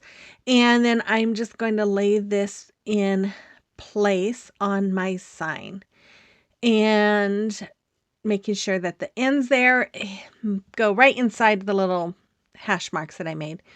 And I'm going to do that. I did that on both sides. And then I took this smaller one and I'm going to glue it to the top of both of those that are on the side of my sign. And if you can't tell, I'm trying to make a mantle. I created this saying with my Cricut to create a stencil, and I'm using my Waverly chalk paint in the color ink, which is basically black, and I am just dabbing all over my stencil, and it says the stockings were hung by the chimney with care. Or is it on the chimney? By the chimney, I guess. And I am going to take this stocking. It was $2.50 at Hobby Lobby, but 50% off. So $1.25. And you guys, this is huge. I can't remember, it was 19 inches, something like that. And it's thick. It's really nice. And you can get it for $1.25. So if you have a Hobby Lobby next to you, go check them out because you can get good deals. I painted it with Folk Arts Imperial chalk paint and then let it dry. I took some of this paper. As you saw, I used one of my ribbon spools there to kind of give me that rounded part. And then I'm just marking the edges here, and I'm going to trim that off. And this paper, it came from a Christmas paper pack, I think, that I got actually from Hobby Lobby. And I'm just tracing off the toe of my stocking and then the cuff part here. And I'm going to add some Mod Podge to all of those areas. Just going to brush it all on and then set it aside to dry. I think I'm going to show you. Yeah, I am. I don't know why I showed you all of this. I did the heel and the toe of the stocking, just like you see. Then I added my paper to it, and that was after the Mod Podge was dry. Then I covered it with parchment paper to protect the paper and used my heat press to reactivate the Mod Podge so it sticks all over again. Or so it sticks. Anyways, as you saw, I used my finger sander to sand off the excess, and then I'm just going over the paper and the stocking with a paper towel and antique wax to give it more of an antique-ish old look. Then I took one of these snowflakes from Dollar Tree and I'm painting it with my, I think it was ivory, or was it plaster? It was plaster or ivory, one of those. And I am going to glue that on with my Tite Bond Quick and Thick Multi-Surface Glue.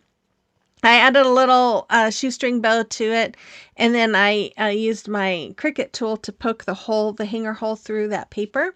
I'm going to take some twine and I'm going to form a loop and tie a knot on the end, and then I'm just going to string the folded part of that loop through that hole, and then I'm going to have it next to my little knobs that I have there.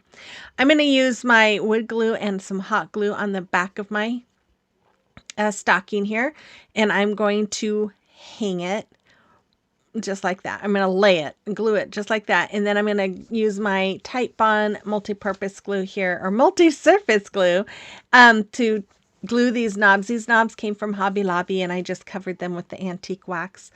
And then I'm going to decorate my mantle using some greenery pieces, and then I'm just going to add some more greenery, some different greenery pieces to it, and some I think I use a pine cone and some berries and stuff.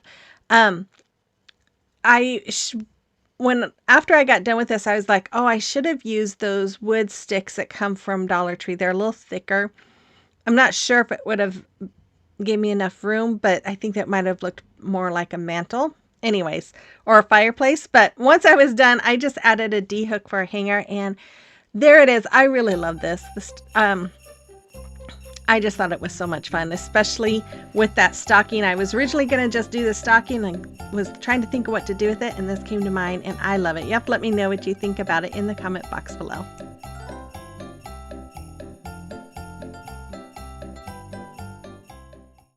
Anyways, I took this as a 9x12 board that I got from Woodpecker Crafts. I painted both front and back with my white paint, chalk paint.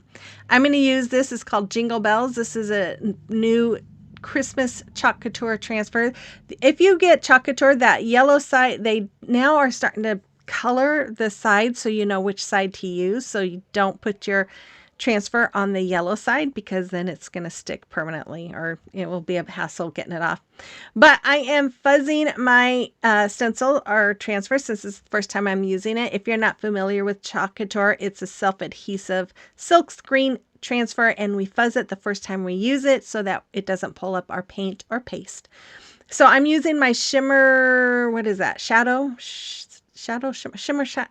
Oh my goodness, I can't say shimmer shadow, I think is what it's called. Oh my goodness. Anyways, I'm going to go over the whole transfer with just this one color. And you guys, this is supposed to be shimmery, and it does seem very shimmery to me. So I don't know if it's just getting old and it's lost its shimmer. I don't know, but I don't want to lose my shimmer as I get old. But anyways, that was corny. I just went over my whole transfer. I am a chalk couture designer. If you are interested or have any questions, I have a link in my description box. You can check it out and email me. I got this sleigh from Kathy Jo with Kathy Jo DIY. She's my best buddy, and she sent me this. And so I wiped it all off. I took those middle parts out, and middle parts out, and I painted it with my ink chalk paint. I'm going to take a page from this beautiful paper pack I got last year from Hobby Lobby, and I am going to trace out one of those, the one that didn't break. I'm just going to trace it all out, and then I'm going to cut it out, and I'm going to do that 2 times, because I thought now that it was empty because I took those other things out, I didn't want you to see the floral foam that's going to go in it. So I thought, well, let's use some pretty paper. So I used this paper from this paper pack and going to put it in. And on the back side, I put it so that the front was facing inward because you're not going to see the back. So anyways, you're really not going to see the front either because it's going to be covered. But oh my goodness. Okay.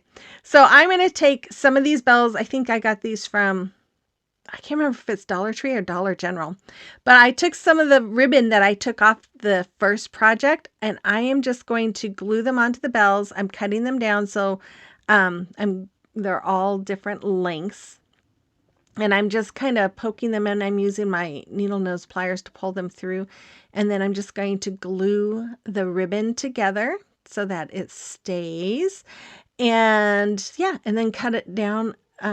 Cut the length a little shorter than the other two.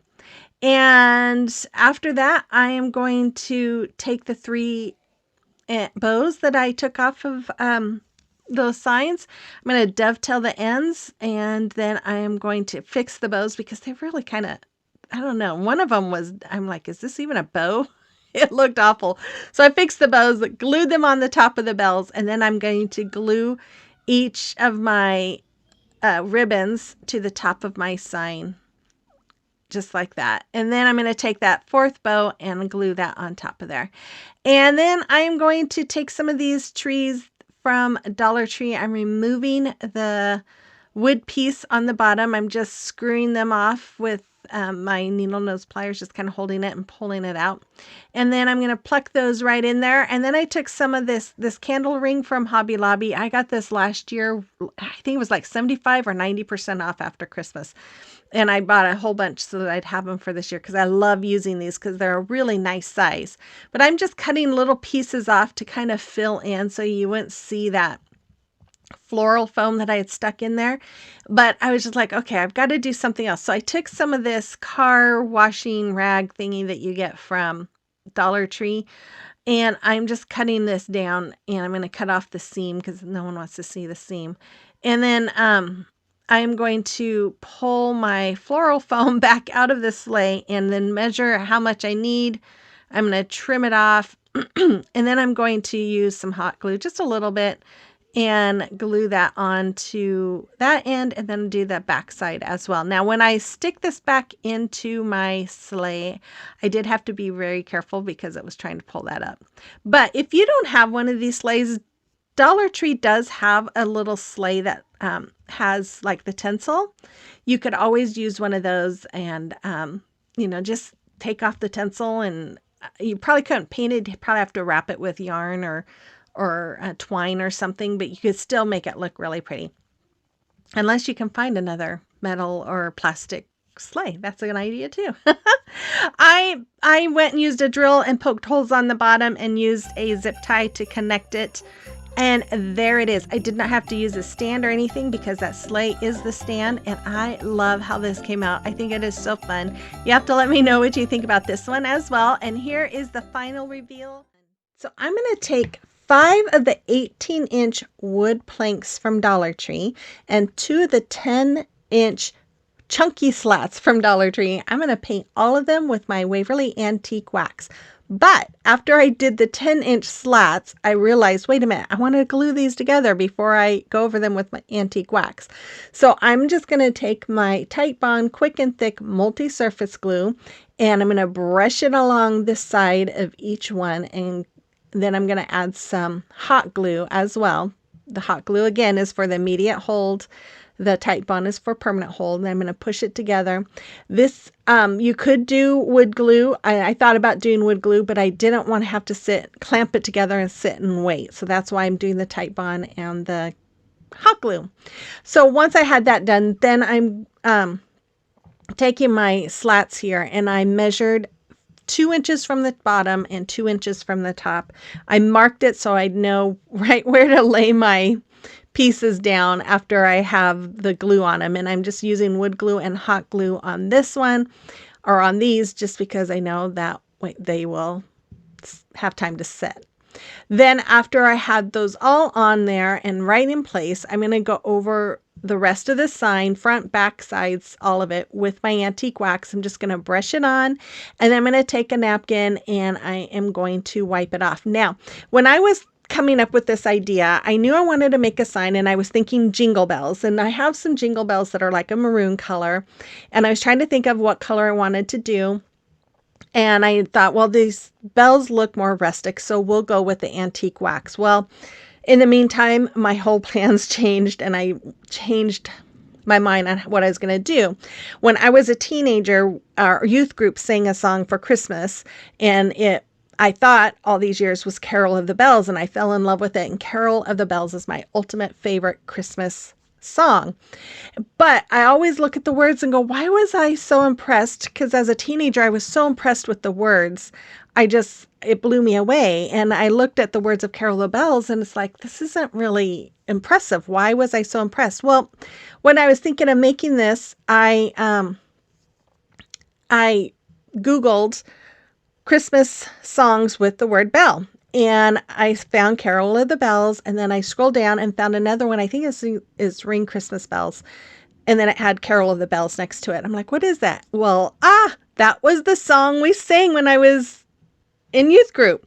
And so I was like, oh my gosh. And I listened to the words, and I'm like, I've got to use this. Now, the whole reason why I'm telling you that story is if I would have thought about this or known this is what I was going to do, I would not have used antique wax, because vinyl does not like to stick on antique wax very well. So it made it kind of hard to add this saying to it. But it says, ring Christmas bells, merrily ring, tell all the world Jesus is king. And when I saw those words, I just got goosebumps, and I knew that I wanted to put this on the sign. And I just love this.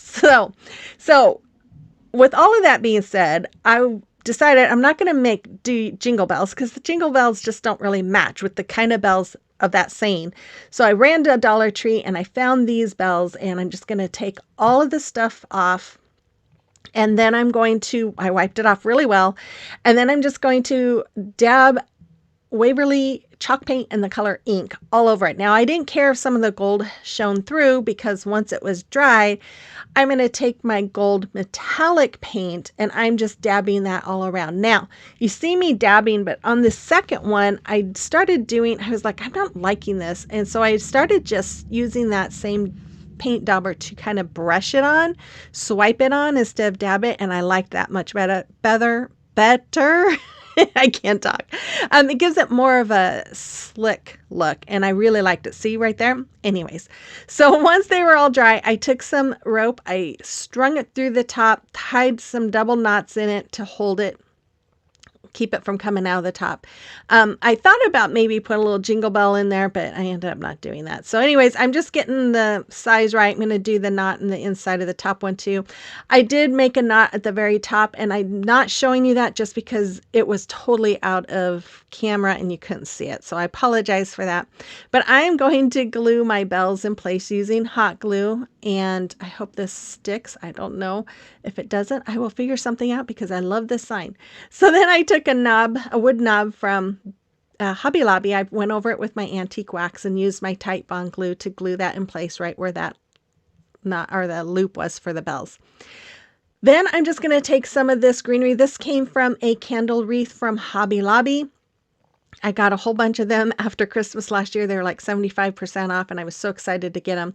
I made some bows out of that ribbon that I absolutely love. That comes from Hobby Lobby as well. And then I took some berries. These came from Temu. I'm just going to glue those in place. I did that to the bottom bell. And then I'm going to add some of the greenery that came off one of the bells, and more of that greenery from the candle, and some more berries. And I did the same on the top. I just wanted it to look a little more uniform, and it just needed something on the top, or at least I felt. Then I took some of that ribbon. I'm going to staple it in place, and now we have a hanger. And I love how this came out. I just think this is so beautiful. Oh, I just love it. And that saying, it gives me goosebumps. So anyways, you have to let me know what you think about this in the comment box below. Okay, DIY number 1.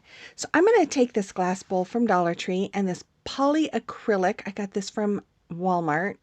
And I'm going to just use a syringe here. I'm going to just syringe some inside my bowl. Now, I did off camera clean the inside of my bowl with some alcohol. And I'm just going to just swirl it around to make sure that every part of the inside of that bowl gets covered. Now, it needed a little bit more, so I squirted a little bit more in there, and I'm just going to continue to roll. I'm just kind of bringing it right up to the lip of the top of the bowl and just keep going until it is all covered. And then I'm just going to turn it over into that cup and let it drip for a little bit. Then I took these little candlesticks here from Hobby Lobby. I'm going to paint them with Waverly chalk paint in the color white. And once they were all done, I took this tray from Hobby Lobby. Now you could use any tray that you have. This was the closest to me, and I thought this would work perfect. So I'm just going to use my Tite Bond Quick and Thick multi-surface glue here on the bottom of each candlestick, and I'm going to attach them to the bottom of my tray. And then I'm just going to let them sit for like 5 to 10 minutes just to make sure that they cure really well. And then I took this big thing of glitter. I got this from Hobby Lobby a year or so ago. I think maybe it's a couple of years now. $14.99 for all that glitter is not a bad price. Anyways, I'm just going to sprinkle some in. I end up actually using all of my red. I need to go buy some red. But I'm just shaking it around and just making sure that it all goes over the polyacrylic that's inside the bowl. And that's why I have my little pink glitter pan. I don't know what they call it, but that's what I'm going to call it, a glitter pan there to catch all the excess glitter. And I'm just going to, that's where I'm like, oh, I guess I'm going to use it all. And just keep shaking it around and making sure that all the glitter sticks to the polyacrylic. This is what I love about that pan is that it has that little hole that you can just put all of that glitter back in to your surf or to whatever you're doing. And here I'm just checking to make sure it looks like it's all covered. It looks good. So I'm just kind of patting out any excess out of there. Just looking at it again, making sure it looks good. And then watch what I do. I'm like, okay, I'm going to put this back in this container. Yeah. So after I cleaned up my mess, I took some floral foam and I'm just going to glue these two pieces. I cut it like in half, widthwise, I guess you would say, because these bars are really thick. So I didn't want that big of a piece. So I just cut it down, glued those in place, and then I'm going to add my bowl here, my glass bowl, and then these little candlesticks. I got these from Amazon, and what I love about these is that once you turn them on, they will be on for 6 hours, and then they turn off for 18, and then they will turn back on. They have timers inside of them, so I love that idea. So I just added some of the floral foam. I glued it to the inside of my bowl, and then I'm just gluing the bowl onto the floral foam. I got these picks. I got like 5 of these from Walmart for 98 cents, and I loved them. So I decided I was going to take them apart because I think you can do a better job at filling in your space when they're apart. And then once I had them all apart, I just start filling in my floral foam with all of the stuff that came in those picks. And I'm just kind of going all around, just putting things here and there where it looks good to me, I guess. I don't know. I'm not a florist. So if you're a florist, I apologize. I don't know what I'm doing, but I'm just trying to go by what I like. So once I used up all of those picks, I went ahead and just started going through all of my Christmas greenery pieces that I have. And, I have different berries. I have different fir trees. I have some that are frosted, some that are not. I've got some that are from Amazon, some that are from Dollar Tree, some that are from Temu. I also bought that pick from Walmart, and I just love the little pieces that I'm cutting off of it to add to my centerpiece here. And then I decide, okay, I'm going to add some coming out of the bowl with the candle. And yeah, my husband thinks it needs something. I don't know what it needs, but I like the way it turned out. So I didn't like how the white was just really standing out for those candles. So I decided to go ahead and take my red chalk paint, my crimson from Waverly, and I just painted, I took the light bulbs out and I just painted those and stuck them back in. I love how this came out. It is so pretty. I had someone ask me to do centerpiece, and I love how this came out. You have to let me know what you think about this in the comment box below. Okay, so today is the Okay, so DIY number 2. I'm going to take 3 of these Christmas tag signs from Dollar Tree. I am going to remove the paper. Now, I thought about this afterwards. If you don't want to go through the hassle of removing this paper, you could make this a 2-sided ornament, and you could definitely leave that paper on. That would be very cute as well. But I ended up just going ahead and removing all of the paper from each one of those, and this one was kind of giving me a workout there. But once I had the paper off, I spritzed it down with water. I let it sit for about 5 minutes, and then I used my paint scraper here to scrape off all of that excess paper and glue. Usually when I do this, the paper's really sticky. This wasn't. This was more powdery. It was kind of weird, and I don't know if maybe it's because I've had these tags for a few years. I don't know. It was kind of weird. But anyways, I'm just going to scrape it all off. And then I did use my what is that, Goo Gone on the back to remove the little sticker that it was on the back. But then I painted both sides with my Waverly chalk paint in the color white. Once it was dry, I took some craft sticks from Dollar Tree, and I'm just going to lay them where I want them, and I'm going to draw a line with my pencil here. And then after that, I'm going to take my Waverly chalk paint in the color ink, and I'm just going to paint that upper part of my tag sign. And I'm going to paint the whole front. I did not paint the back, and then I'm just going to paint the sides as well, or the edge, I should say. Once I had that all painted, you'll see me painting the edge here. Again, I don't know what I'm doing here and why it's so slow, but oh, blame it on the rain or whatever. But anyways, I'm also going to paint those craft sticks black. Now, when I paint the craft sticks, I'm going to paint the front completely black, and I'm going to paint just a little bit on the back side, the side, or I should say the mount that I know is going to hang over my tag sign.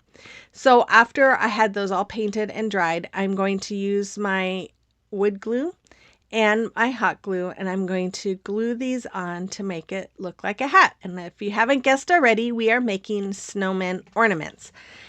And after I had that on there, I have these stencils. They are in my Amazon store. And I found a good face that I wanted to use, and I'm just using my paint markers to color in my stencil. I just figured this would be a little easier than using a paintbrush. So I'm just using my paint marker and just going along the openings there and coloring it all in. I used the orange for the nose and then the black for the rest of the face. And this comes out so cute. I think this is my favorite one out of tonight's stuff. But anyways, once I have that all done, which should be any moment here. And again, if you don't have these stencils or don't want to buy them, you could hand draw a face, which I almost did. I usually do hand drawing, but since I had these stencils, I figured I would just do that instead. I'm going to use a little piece of the greenery from Dollar Tree. I glued it on. This came off of a candle wreath from Hobby Lobby. I'm going to glue that over it, and then I'm going to add some pine cones. These pine cones came from Temu. I'm just going to glue a couple there, and then I'm going to add 3 berries to the bottom of that the pine cones there. And then I took a wood snowflake from, I think it was from Dollar Tree, either Dollar Tree or Hobby Lobby.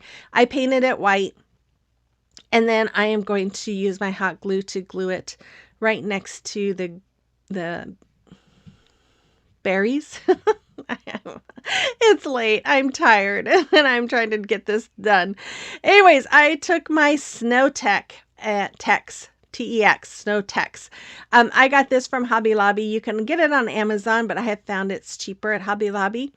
And I'm just going to act like I'm putting snow all around the hat. And then I decided to go ahead and go over the greenery as well. Now, if you don't have this, you can always use white paint as well. This just has a little more texture to it. That's why I like it, but you could definitely use paint. Or you could use glitter. Glitter would be really fun too.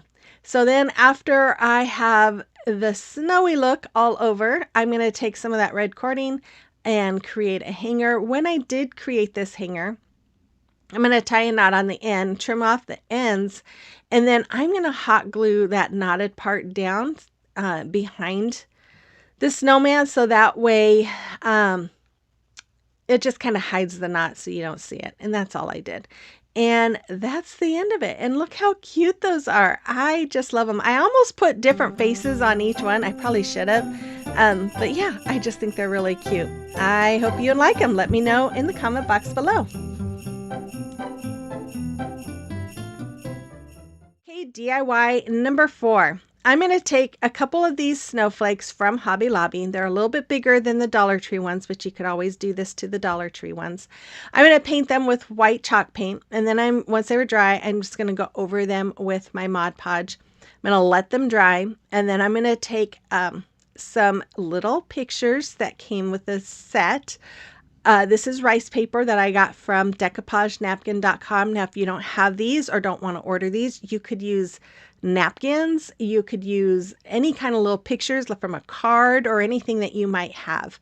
I'm going to add them to my snowflakes using the parchment paper and heat press, just like I did on the previous projects. And then once they were added, my parchment paper is sticking there. I just covered them again with some Mod Podge just to protect that paper and then let it dry.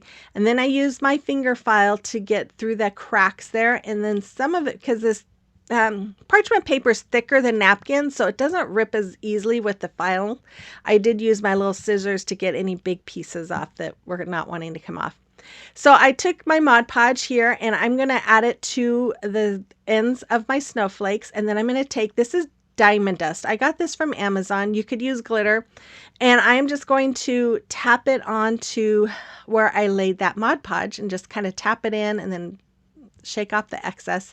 And then I'm going to add a little more Mod Podge. And I'm just going to do this all the way around my snowflake.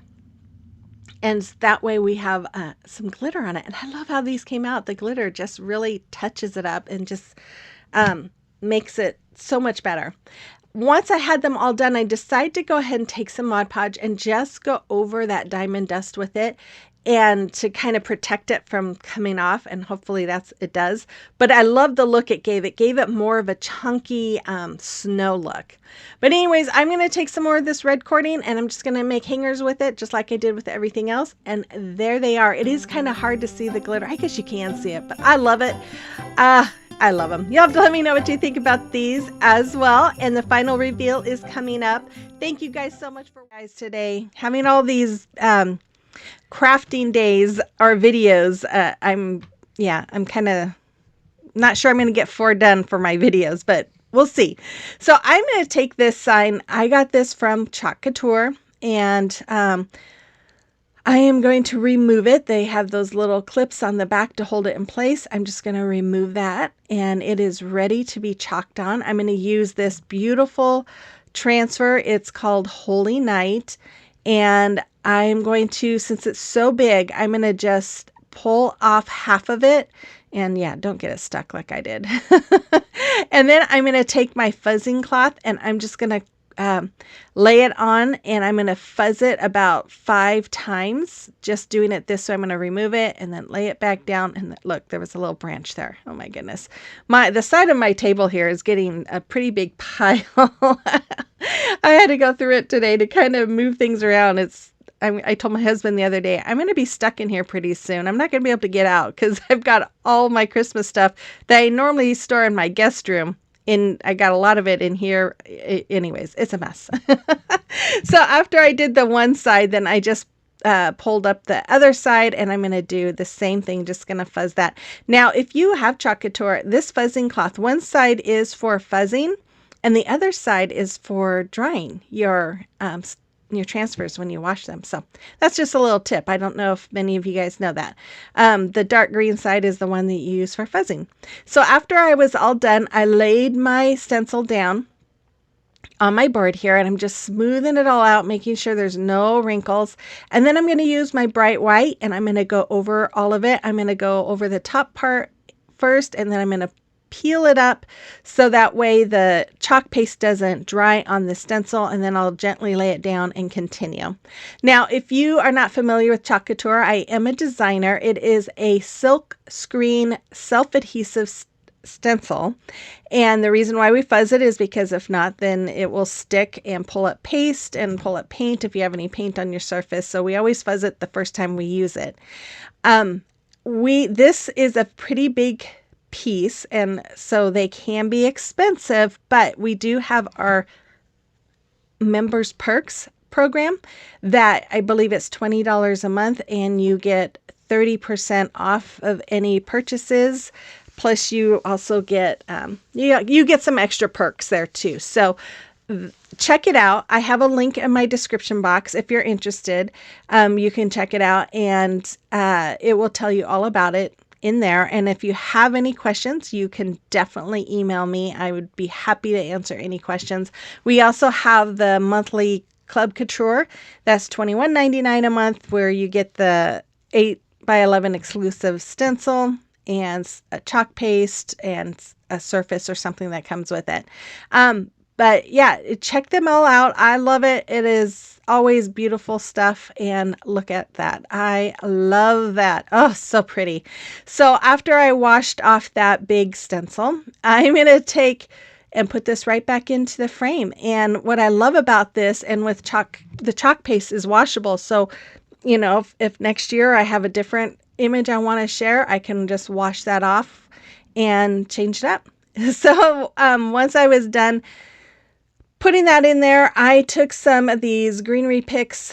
I think these came from Temu.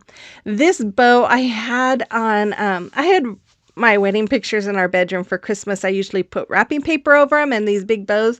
Well, my wrapping paper's been ripping and stuff, so I decided not to do that this year. But this bow I saved, and so I'm going to reuse it, and because I liked it. So I'm just going to, like you see, I took a zip tie and strung it through the back of my bow, and I'm going to go around my greenery pieces with it and just kind of tighten it, trying to make sure that my bow stays straight. And then I'm just going to put a big thing of hot glue there, and I'm going to glue my bow in place. I'm going to dovetail the ends because they were a little long and they were covering up the word silent. And then I'm going to take some berries because I had something glued on there and I could see the little bit of the glue on that bow. So I'm just going to cover them up with some berries there. Easy fix, right? I think I added a little pine cone above it too, something anyways. But I'm just going to add one of these little D hooks to the back. It just screwed right in. I was worried that it might not screw in very easily, but it went in pretty easily. So that's all there is for this one as well. Now, if you wanted to make this permanent, you could spray it with like some finishing spray, I guess they call it.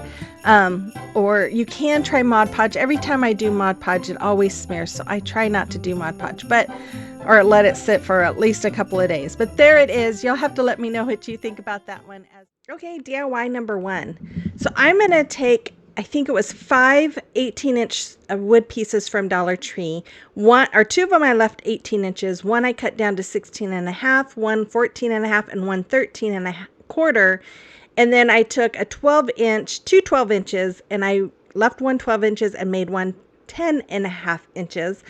I painted one of those longer ones with my antique wax and the rest of them with my folk art antique green. I think vintage green, antique green. I think it's antique green. And then once they were all dry, I got these little bags from Amazon, and I used my Cricut to create some stencils. And I'm just going to lay the stencils on the front of my bags, and then get that stencil going on there. And then I'm going to use my Arteza fabric paint markers to go over the stencils. Now, if you don't have a Cricut, you could still recreate this. You could use stickers. You could use pretty much anything that you can think of. I mean, you could handwrite it in if you wanted. And if you don't know what I'm making an advent calendar. I normally don't have advent calendars because I just don't have any need for it. But since we have our grandkids living with us right now, I thought this would be fun to have for them. So I went ahead and used 25 bags. I should have only done 24. After I thought about it, I thought, why did I do 25 when you really count down for 24? But anyways, I guess one of them will get something more on Christmas. I don't know. Maybe I will myself for all my hard work. Anyways, I'm just removing the stencil here. I did this on all those bags. I took some of these smaller clothespins from Dollar Tree, and I'm making sure I've got the center point here. I'm putting my first clip down on the center point using my Titebond Quick and Thick multi-surface glue. And then I ended up having to add a few bigger clips because I didn't have enough of the same size. But I figured with the bags the way they are, you're not going to be able to see it. But on the very smallest one, I did 3, and then I just added a clip going all the way down. And then here I'm just marking where I'm going to have each of those strips, those wood pieces. I'm going to use my Titebond wood glue and hot glue here on the bottom. Now, if you wanted to make this longer, this is going to be a hanging one. You could make this like a standing one if you wanted to, if you had a longer piece of wood, or if you didn't want to add, I don't know. You could just make it your own if you wanted to make a longer one. I'm making this hanging, and I'm kind of try to space them out enough for those bags. So I glued each one in place all the way up that piece, and then I took one of these snowflakes that come from Dollar Tree. I'm taking my razor blade here. I'm just cutting one of the smaller little arms of the snowflake there that are in the middle, because I want to use this as the star of my tree. I'm going to use it at the top, and I'm going to once I have that all cut off, I'm going to paint it with my Deco Art metallic gold paint, and I'm going to do the whole thing. Now, I did see this on Pinterest, and because I was trying to figure out how I wanted to do an advent calendar, and I saw this and thought this would be perfect for the What Would You Make challenge. So I'm going to use my Titebond glue here, but you guys, I ended up knocking it off, so I ended up just adding hot glue to it. And I think I just didn't let it cure long enough. But anyways, I'm just going to glue it on right there at the top of my tree. And then I'm going to take one of these little, I don't know, are these D hooks? I think that's what they're called. I don't know. Anyways, I'm going to poke a little hole with my little pick there, so that it kind of starts the hole for my screws, or the screw that goes with this. And then I'm just going to screw that little screw in, and then I will be done, and I have a cute little advent calendar that I can add some little goodies in for the kiddos to use right before Christmas, starting December 1st, which is right around the corner. You have to let me know what you think about this project in the comment box below. Okay, so for this one, I'm going to take, this is the only one that didn't get messed up at all. I'm going to take this 9x12, I think 9x12 wood plank from Woodpecker Crafts. I'm going to paint it with my Waverly chalk paint in the color ink, which is black. Then once it was dry, I got a image from my Cricut design space, and I created this stencil, and I'm just going over it with my metallic gold paint by Deco Art, and I'm just going to go over the whole thing with it and then remove my stencil.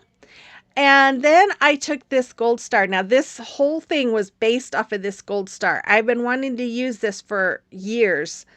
I wanted to use the star for Christmas. I used it for the 4th of July once, and I wanted to use it for Christmas. And I finally said, okay, I'm going to do it this time.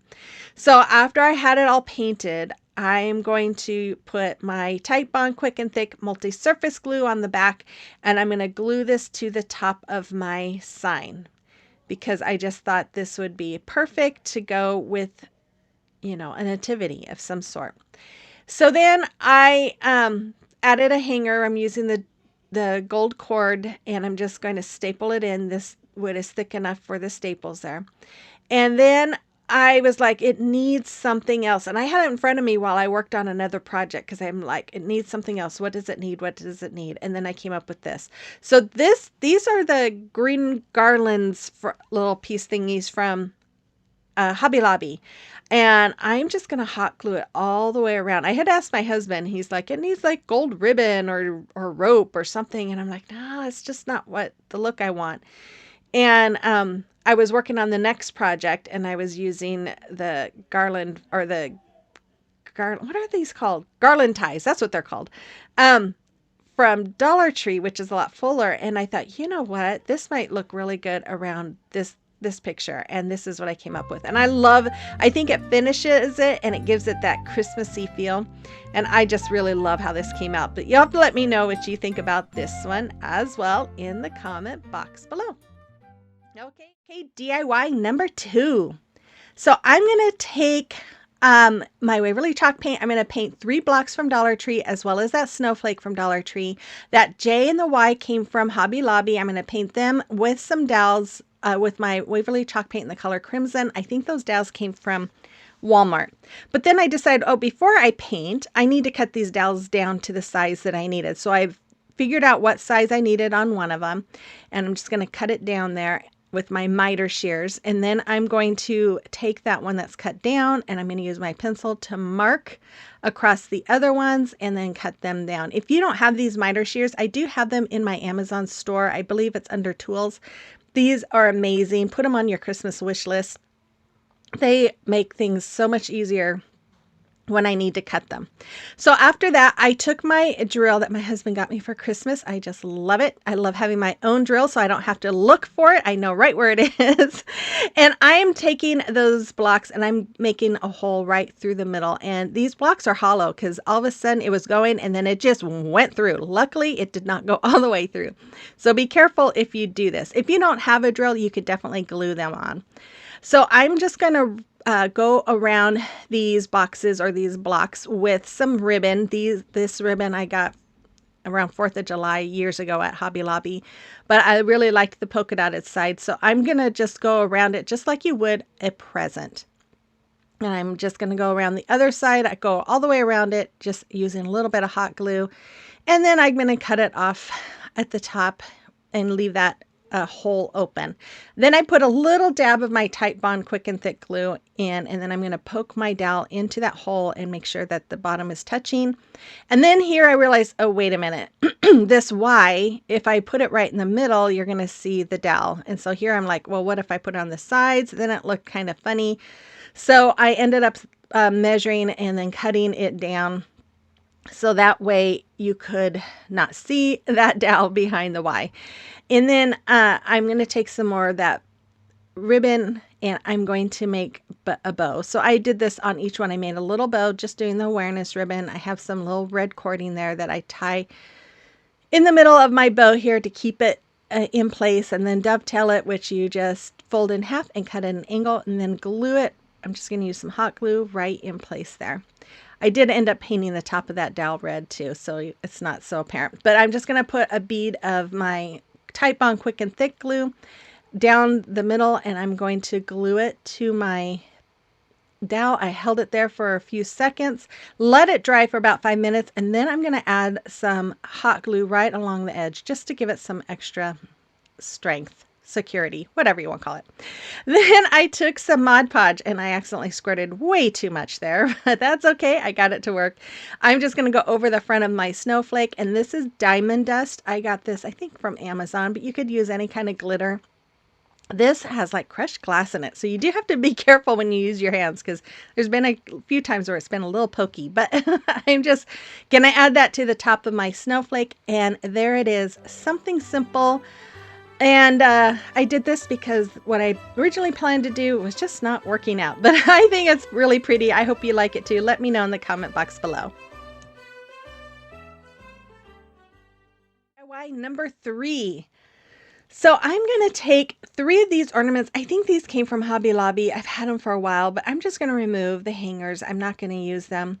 And I'm going to take one of these wall tile decals from Dollar Tree, and I am going to just trace out my circle for my ornament there, and then I'm just going to cut it out.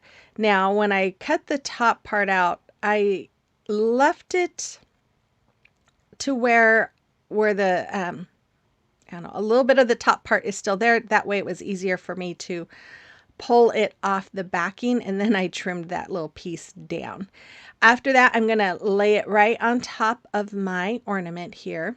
And this one I still cut a little too big, so I just creased it really well and then used my little X-Acto knife to cut off the extra. But the rest of them came out much better.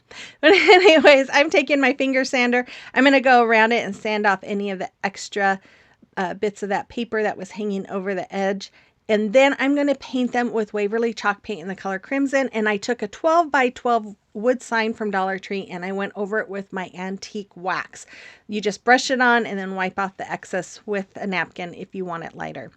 Then I took some ribbon here that I had in my stash hanging forever, and I'm just going to make some bows, just some regular shoestring bows, and I'm just going to bring them down to the size that I want, trim them off, and dovetail the ends. That ribbon is hanging on my wall with all my ribbons that I have hanging there, so that's why it kind of lays there funny.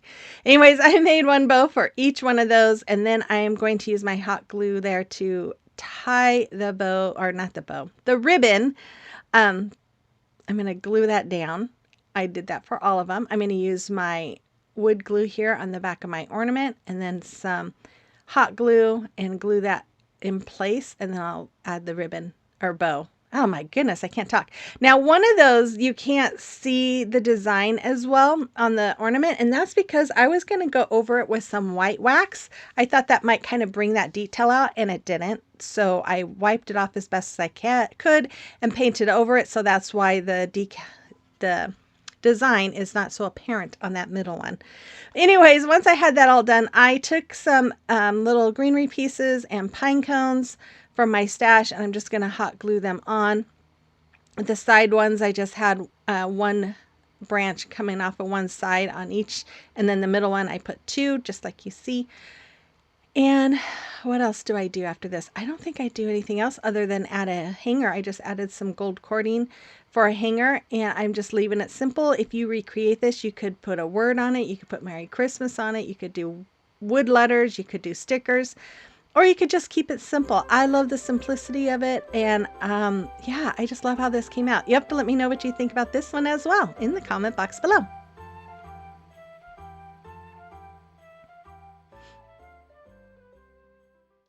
DIY number 4.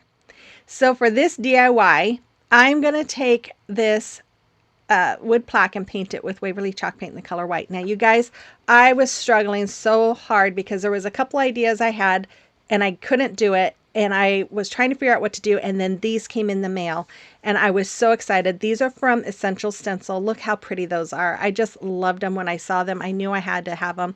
And this Santa Claus, I was trying to figure out which one to use. And the Santa Claus kept speaking to me. And I don't do a lot of Santa Claus things, but look at how cute he is.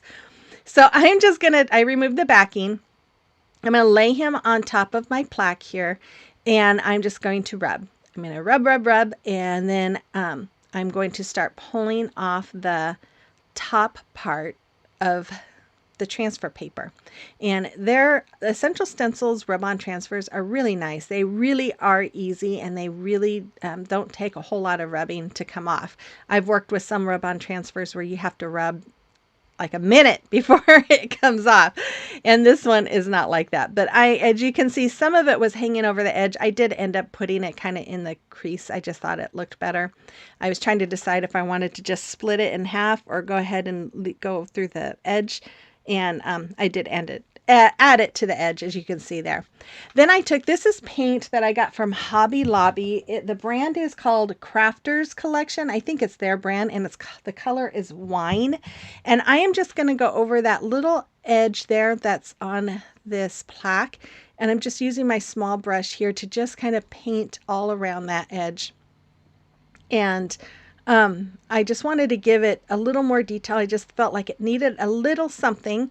So once I had that done, I was like, I still feel like it needs something. So I'm going to take that brush and I'm going to go around the top part of the plaque where the picture is. I'm just kind of doing a real light painting around that. And I thought, okay, that's much better, and I really liked it.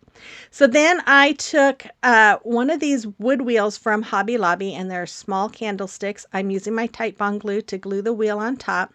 Then I'm going to use that same color wine, and I'm going to paint the whole candlestick as well as the wheel. And yeah, I'm going to paint the whole thing just like that. And like that. In case you don't know how to paint, you know? I think we all know how to paint. But I guess I was having fun watching myself paint. I don't know what I was doing here. But anyways, I'm just painting. Then I took one of these little dowel caps, and I'm going to do the same thing. I'm going to just paint the whole thing. And I even paint the bottom, which I don't think I really needed to paint the bottom, but I did. So once they were all painted and dry, which should be oh my goodness, you guys, I am so sorry. I am showing you all of this. I don't know what I was doing. I was pretty tired.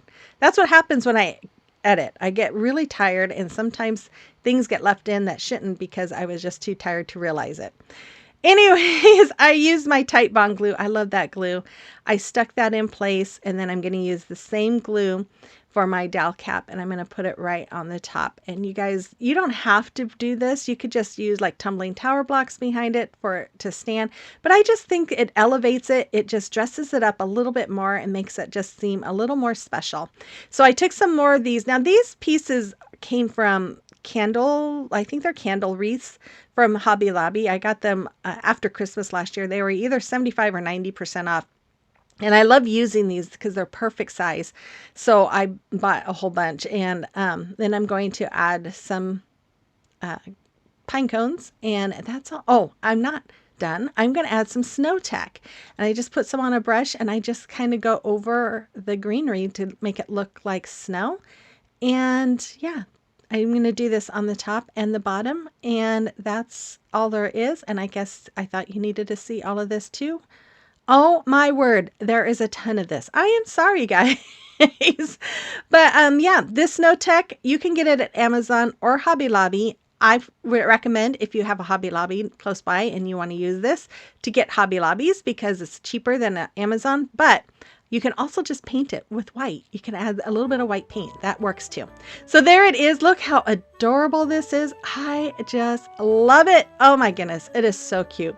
Anyways, I have the final reveal coming right up. I hope you guys enjoyed today. Okay, DIY number 1. I couldn't help myself, you guys. I had to do some more gingerbread. So here we go. Okay, I'm going to take this 14-inch wood round from Hobby Lobby. I'm going to paint the front and the back with my Waverly chalk paint in the color white. I then found this cute stencil, well, cutout with from Cricut Design Space. So I used my Cricut vinyl to print it out. And man, I got a new piece of transfer tape, and it was very sticky, and I was having issues with that thing. As you can see, it's all wrinkled up, and oh my goodness. Anyways, I had that all on there. I took my Waverly chalk paint in the color hazelnut. I'm just going to go over all of the gingerbread guys with the hazelnut color. And then after I had that done, I took a small paintbrush and I just painted in the red for the candy canes. I don't know why I used a small paintbrush and not a stencil brush, but that's what I did. It was late when I did this. I removed my stencil, removed all the little stencil pieces. Then oh my goodness, you guys, then I put this one down. Now I did create this one with my Cricut. I'm going over it with my red, and I'm thinking everything is great. And I pull off the stencil, and I realize, I'm like looking at it thinking, wait, something doesn't look right. And then I'm like, oh, I wanted to paint the top part with my hazelnut and then go over it with red with the words. And I'm like, oh, dang it. And it's getting late at night. I'm tired. My neck hurts. And I'm just like, well, maybe I wanted to get this done. I'm like, well, maybe if I get a small paintbrush, I can just paint the hazelnut around the wording and then paint the rest of it with hazelnut. So I got probably a third of the way done, and it just looked crappy. And I'm just like, I can't do this. This is awful. This is taking me forever. So I ended up just painting the whole thing with hazelnut. I let it sit overnight. I went to bed. And then the next morning, I recreated the stencil and laid it over my brown. I then took the bottom part of a paintbrush, and I am just going to, I'm dipping it in my crimson red color, and I'm just going around the bottom here and making a little bit of red dots, because to me there was just too much white. I needed something more. So then I took some of my hazelnut and made some little hazelnut polka dots, and I just love this. I thought it was perfect. It just really filled it in even better. Then I had this ribbon I just recently got from Sam's Club. I loved it. And I'm just going to glue this on in the middle there. And what I think is funny is I had bought this and I hadn't shown Kathy Jo or told her. And then she sent me pictures. She bought the same thing. We have a lot of very similar taste. Then I took this little ribbon that came from Hobby Lobby. It has little gingerbread and houses and stuff on it. I put that in the middle of it. And then I'm taking the big peppermint ribbon. I'm making a bow, doing the awareness ribbon, using some twine to hold it in place. And then I'm going to dovetail the ends, and I'm going to do the same thing with that other ribbon. And after I made this, I'm like, why didn't I use the twine for both of these ribbons? Oh my goodness. It's been a crazy almost 12 days. So then I'm going to glue this in place like that. And then I put the other one right on top of it. Normally I would use the same twine for both of those bows, but it is what it is. I took a long piece of twine. I'm going to tie a knot in the ends. I'm going to take the folded part. I did make a little hole with my big mouth crocodile for the hanger. I'm going to pull that through. I'm going to string my I'm going to string the folded part into the knotted area and pull tightly, and then it brings that knotted part in the back. And then I have these beads that I got last year, I believe, from Amazon. Most of them are from Amazon. There's some dark brown ones I'm going to use here that actually came from a garland from Walmart. Keep an eye out, especially after Christmas. A lot of times they're boxed beaded garlands are marked down after Christmas, and it's a great time to get some beaded garlands, because you can use those beads for your crafts. And that's what I've been doing, and I just love it. So anyways, I'm just stringing these beads through it. Believe it or not, the brown ones are a little bit smaller, but their hole is bigger because I had an easier time threading the twine through the little smaller brown ones. But anyways, I'm just going to go ahead and string a few of these on, and there it is. I absolutely love how this came out, even though it gave me a little bit of a problem. I love it. Anyways, you have to let me know what you think about this in the comment box below.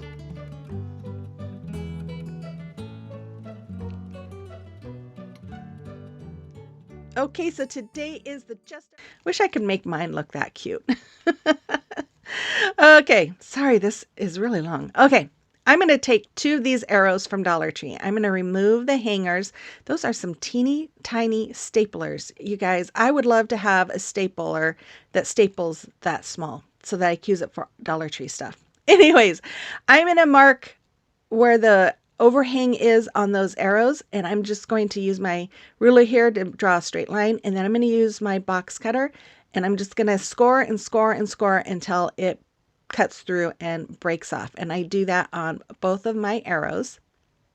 After that, I'm going to take those arrows, that little birdhouse, 2 of the 12-inch wood chunky slats from Dollar Tree, and those 3 wood houses from Dollar Tree. I'm going to paint them all with my hazelnut. Then I'm going to take some of these little bamboo sticks, and I'm going to cut them down to go over the tops of each of my house, including those arrows. The only one I didn't do this for was the little birdhouse. So I'm just cutting the angle and measuring them to make sure they're the same size, and then just cutting that off, and there we go. Super, super easy. Then I'm going to use my I think I painted them too. I did. And then I'm going to use my Titebond Quick and Thick Multi-Surface Glue to put them on the back of my sticks, and then I'm going to add them to the top of each house. After that, I took some of these doors and windows. Now, I got these a year or 2 ago from Amazon, and I just never used them. And so I'm going to paint 2 of the doors red, and then I'm going to take the windows and paint them white. After that, I am going to continue to show you that. You gotta make sure you get in those grooves too when you're painting. I'm going to take my Titebond glue again, and I'm just going to brush it all along the back. Now I'm using a brush just because my bottle's getting low and it's really hard. It hurts my hand to squeeze it to get it out, so I use my brush. I decided on this house I was going to paint, like, try to make it look like window panes at the top. And so then I'm just going to outline it with my white paint marker from Dollar Tree here. And then I'm just going to decorate all the houses, doing little icing marks and swirly things and just kind of doing my thing here. Then I took some of this ribbon from Michael's, this very ridiculously priced ribbon.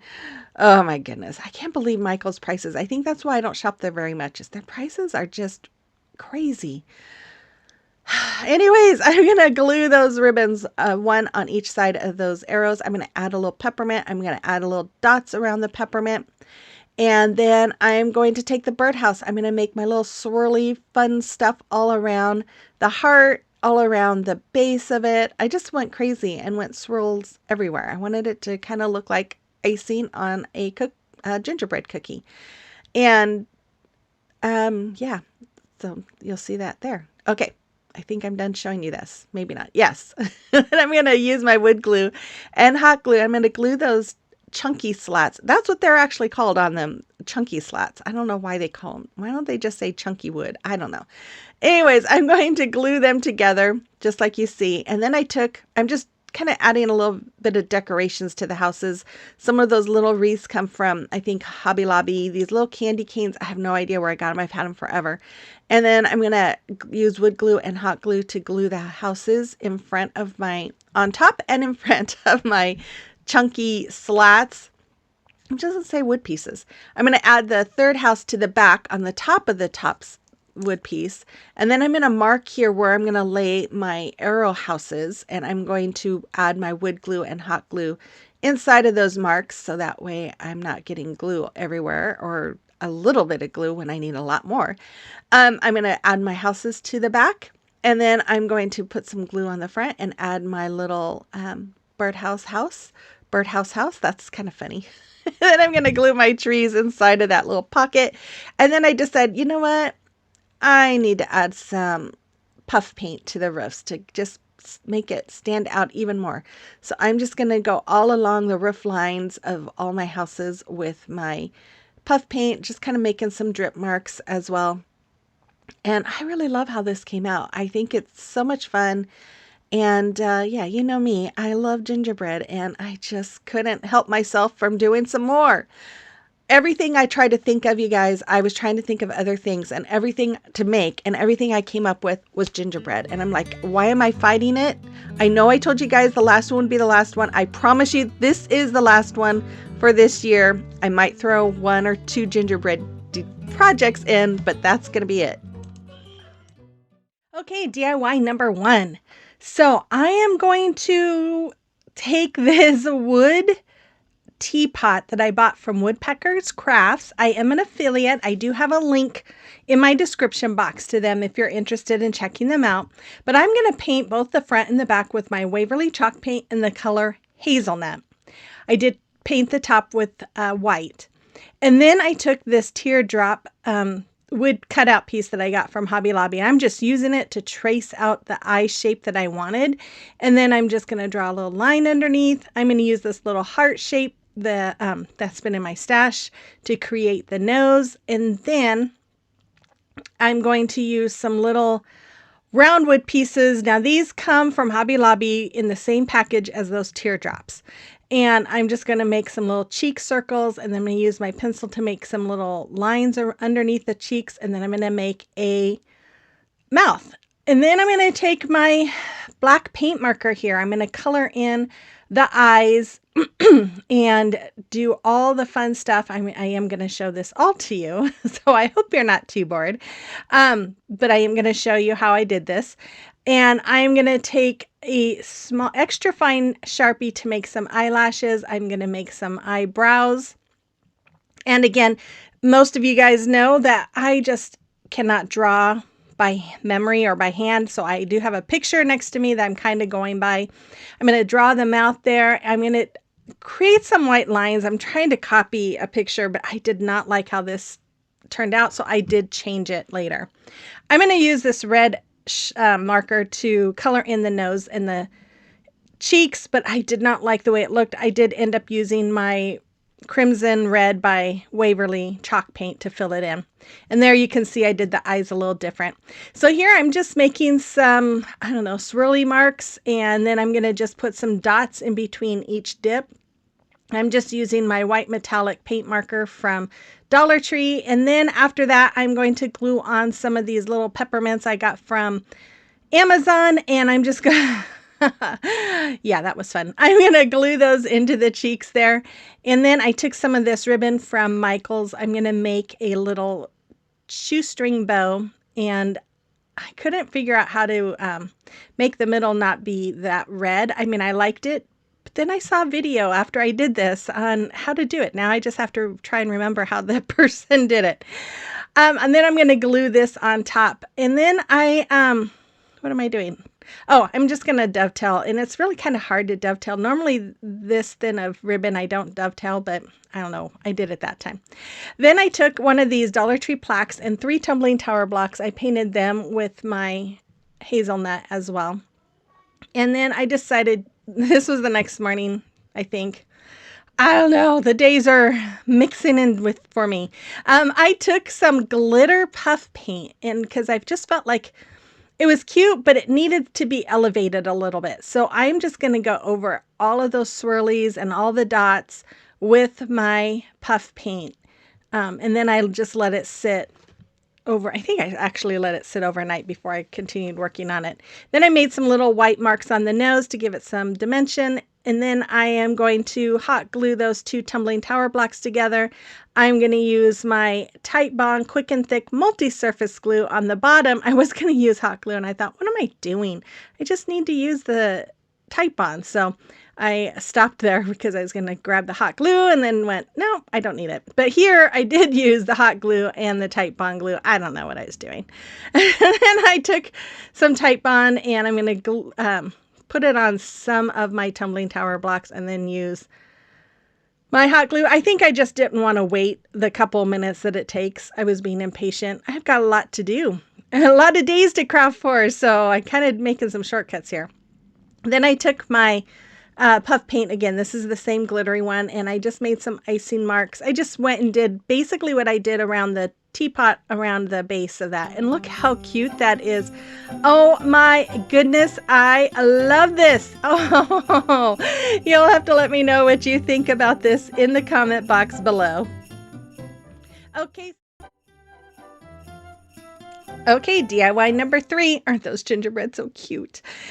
Anyways, I'm going to take 3 of these pie signs from Dollar Tree. I'm going to remove the rolling pins from them, and I'm going to use the rolling pins. And I am just going to leave those pies for something else. I'm not sure what, but I'll figure it out. I'm going to take and remove all this top paper. This one gave me a little bit of a problem, but the other ones actually came off really easy. They were lifting very nicely. So I am just going to use my little Cricut spatula here, remove all of that top layer, and you'll see here in a minute, I do get a big piece here, I think.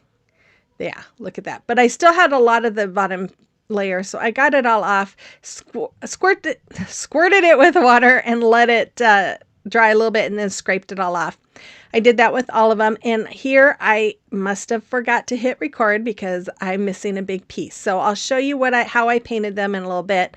But I took this little wood gingerbread man. I got, I think, a package of these from Amazon a year or so ago, and I painted him with my hazelnut, and then I used a pencil to outline a vest on him, and then I'm just going to use a really small paintbrush and my red or crimson chalk paint to kind of go around the outline of the vest, and then I'm just going to paint it all in. So with the rolling pins, I painted one red with green handles, one white, I think, with red handles, and then one green with red handles, I think.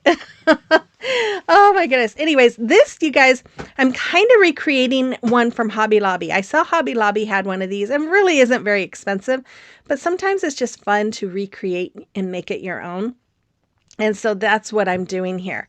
So I'm taking a black Sharpie after my paint was dry, and I'm just going to outline my vest. It just kind of gives it a little bit more of a pop. And then after I have it all outlined, and you could use a Sharpie, a paint marker if you want, or I just felt like the tip was better for on this one. Then I used my white paint marker there to make the buttons. They're not quite even. And then I used the bottom of a paintbrush to make the eyes, gave them some little cheeks with my white marker, and then gave them a smile and some eyebrows. I got done and went, oh, he needs some eyebrows. And then after that, I am going to use the back of my paintbrush to give him a little red nose. And then I'm using my paint marker here to give him some icing around his hands and his feet. And then the Hobby Lobby one had like a baker's chef hat. And I didn't want to take the time to try to figure out how to make a chef hat. So instead, I decided to just give him some icing around his face. So I created this stencil with my Cricut. If you don't have a Cricut, you could absolutely use stickers to recreate this. You could just use the stickers, or you could do reverse painting with the stickers, where you would paint the color you want, put the stickers down, paint a different color over it, and then tear the stickers off for that 2 colors. Maybe I'll try and do something like that for you guys one of these days so you can see it. You could use wood letters if you have those too. But I am just going to remove all of that vinyl. And this one I'm using white. I guess I'm going to show you all of these. The other one, what did it say? I wasn't paying attention. I was Gingerbread Bakery. This one says homemade cookies. And then this one says hot cocoa served here. And this is what it says on the Hobby Lobby one. So I just kind of stayed with that theme. And I love this thing, you guys. I just think this came out so adorable. Okay. You know I love gingerbread. I love all of these things. You guys, my husband's going to kill me because my kitchen is getting full of gingerbread, but I love them all, and I can't decide which ones to keep and which ones not to keep. Anyways, I'm just making those squiggly lines again with some little dots. Here I had to use an extra fine Sharpie because I didn't want to pull out my other big markers, and that was the only one I had. That was red. Anyways, I laid them on a 12-inch wood, what do they call them? Those slats, those chunky slats from Dollar Tree. I had painted it red. And then I marked where they were laying, so I knew where to put my glue. I'm putting my wood glue inside of those marks, and then I'm going to add a little bit of hot glue for each one as I go, because I didn't want the hot glue to cool. So I'm just going to put a little strip on above and below my wood glue, and then I'm going to add each one of my rolling pins. And then, then we'll be done. Now, originally when I thought about doing this, I thought about using those chunky rolling pins, square rolling pins that they have at Dollar Tree during the fall. But that would have been so heavy. That would have made this really heavy. And then when I saw these pie signs with the rolling pins, I was like, that is perfect for what I want to do. So I'm going to just use wood glue and hot glue again and glue my little gingerbread man to the top. And then, you like my hand there? I'm going to use my wood glue and hot glue to the base. And, I just thought of something. I have some really small, like wooden spoons from Hobby Lobby in my stash somewhere. I could have gave him a wooden spoon and a candy cane in his hand. I might go back and do that. Anyways, I'm going to add some regular puff paint to all 3 of my rolling pins just to give it that little icing. Now, Hobby Lobbies didn't have this. This is where I'm making it my own. I'm going to add some drips all around the base, and then I decided to add it all around the bottom part too. And then I thought, wait, I want to add some peppermints. Oh, I should have added the peppermints before. So far it's sticking. I hope it stays. I'm putting the hot glue on the peppermints and sticking it in the puff paint, but we'll see how that works.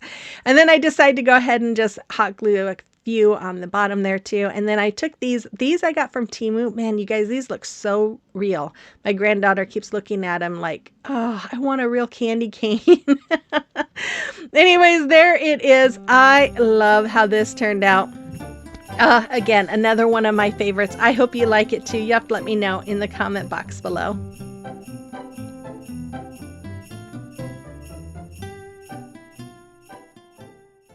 Okay, DIY and number 4. So I had this snowman that I got at a thrift store for 49 cents. And I'm going to remove the wire from it, and I'm just uncurling it. I was trying to, once I uncurled it, I was going to pull it out, but it didn't want to come out. So I took my wire cutters to cut the curved part, thinking, okay, it'll come out a little easier. Oh no, I think they glued it or something. No, maybe not glued, but it was really in there tight. So I couldn't get it to come out. So I'm like, okay, fine. I'll just cut around it and just hopefully there's nothing sticking out. So I'm cutting everything as close to the snowman as I could get, but it was still poking out, and I didn't want it to poke me or anybody else. And I tried, and sure enough, I was able to get it out with my pliers. So then I took my Waverly chalk paint in the color hazelnut and painted the whole thing hazelnut. And you're probably wondering, why would you paint a snowman hazelnut? Well, guess what? We are making a gingerbread snowman. That's right. This summer, Robin and I had a Team Snowman versus Team Gingerbread video for Christmas in July, and it was a lot of fun. And I know she's Team Snowman and I'm Team Gingerbread, so I thought, I'm going to trick her. I'm going to get my gingerbread in here and make a gingerbread snowman. So anyways, I'm just making the icing marks all around my snowman and then making just some little dots.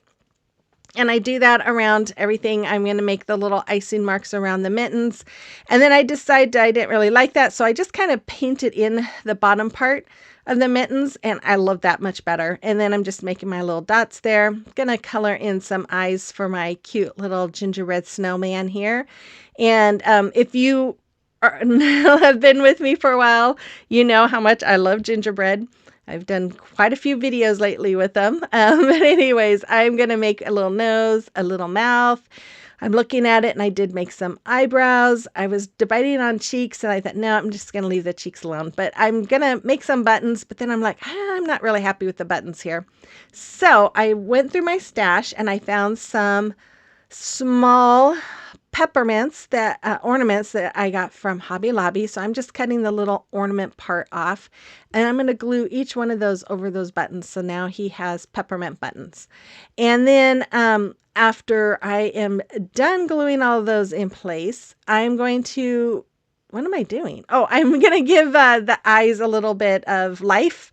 And then I'm going to take this ribbon here from Michael's, and I am going to just kind of glue it in place. I didn't want it to cover the mouth, so I'm just finding where I want it to lay a little bit of glue to hold it in place. And then I took another piece of ribbon. I'm going to cut that down, and I'm going to make the ends of my scarf for my little gingerbread person here, and then I'm going to glue it in place once I had it where I wanted it. And then I took I'm going to glue that one in place there too. And then I'm going to take another glittery silver snowflake. These came from Hobby Lobby, and I put that above his scarf. Then I took some more of that bamboo wood and painted 2 of them hazelnut. And then I'm going to add some hot glue to the top of it. And I have this ribbon that says Merry Christmas. So I just cut out the part that said Merry Christmas and glued it to the top of my sticks. And then I'm going to glue the sticks to the back of my ginger snowman's hands, and then I'm going to add some of those silvery snowflakes to the top of the sign. I took 2 brown tumbling tower blocks that were in my stash, and I am just going to glue that to the back. I could have painted it hazelnut, but I was tired of painting. And there it is. Oh my gosh, I just love this. I hope you do too. And yeah, not bad for a gingerbread snowman. What do you think? Okay, here is the DIY number 1. So I'm going to take this lamp that I got at a yard sale this summer, and I am going to paint it with my Waverly chalk paint in the color hazelnut.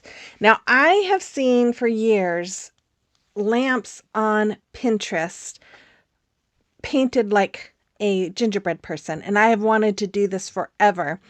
And so I found one this summer at the yard sale, and I was so excited about this. But I'm going to take some of these oval wood pieces that come from Hobby Lobby. They're in a package of oval pieces and teardrop pieces and round pieces. And I made my eyes. I made a nose, just freehand the nose, and then made the smile. And then going over it with my black paint marker here. And I'm going very slow, trying to be very careful. After I had that all done, I took some black chalk paint by Waverly, and I'm just going to paint on the inside of those outlines for the eyes. Now the eyes, I have to tell you, I changed them up a little bit, and I'll show you that in a little bit. But I painted the nose red.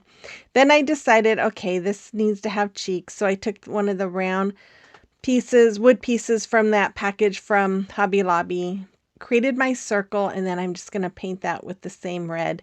You could do, if you want to recreate this, you could do pink. I like the red for Christmas. Then this is what I did for the eyes. And I was talking to Kathy Joe at the time I'm doing this. I'm like, I just do not like this. And so I do end up changing it up. I gave the nose a little white line. And then I took my paint marker here and I'm just going to do some swirlies. I don't know what you call them, but I'm going to go all the way around the lamp on this part of the lamp. And then after I get that done, I'm going to add some little dots at each little indentation, I guess. And then I went ahead and did the same exact thing. Oh, I guess I'm going to continue doing this. That cord was getting in my way. I did the same thing. I guess I made my loops a little bit bigger here, but I did it on that bottom base there. And then I'm going to do the same thing with the dots, just like you see. And I'm going to do that all the way around. It was kind of hard going this way for some reason. I don't know. My brain wasn't wanting to work. And then I'm going to do the dots on that too. And I guess I'm going to show you all of this. Anyways, after I am done with this, I'll wait till I'm finished. Oh my goodness. Okay. I did the same thing on that part of the lamp as well. Then I took some Aleene's tacky glue. And I was going to use hot glue, and I thought, if I put a light bulb in this and it warms up, that hot glue might melt. So I decided to go ahead and use tacky glue, and I'm really glad I did. It was really easy to do. I just brushed it on. My bottle's getting low, so, it's always kind of hard to get out when it's getting low. That's why I'm using a paintbrush. But I'm just going to take some rickrack that I have, and I think I got this from Temu last year, and I'm just going to go around. I went around the bottom part of it, and I'm going to go around the top part of it with that rickrack and just glue it all in place, and it stuck so nicely. I was very happy with it. Then I'm sorry my camera got something on the lens there, but this is what I did with the eyes. I was showing Kathy Joe, and she kind of told me how I should do it, so I did what she said. Then I took some of this ribbon. I'm just going to do a bow my normal way, which is do the awareness ribbon, scrunch it up in the middle. I took some red cord from Hobby Lobby. This is in the Christmas section. I'm going to use that to tie around my loops there so that it holds my bow in place. And then, of course, I will trim off the cording, and then I'm going to dovetail the ends by folding in half and cutting at an angle. And then I'm going to use a little dab of hot glue to glue it on. And then I just took some of that tacky glue on the back of the bows and glued that to the lamp.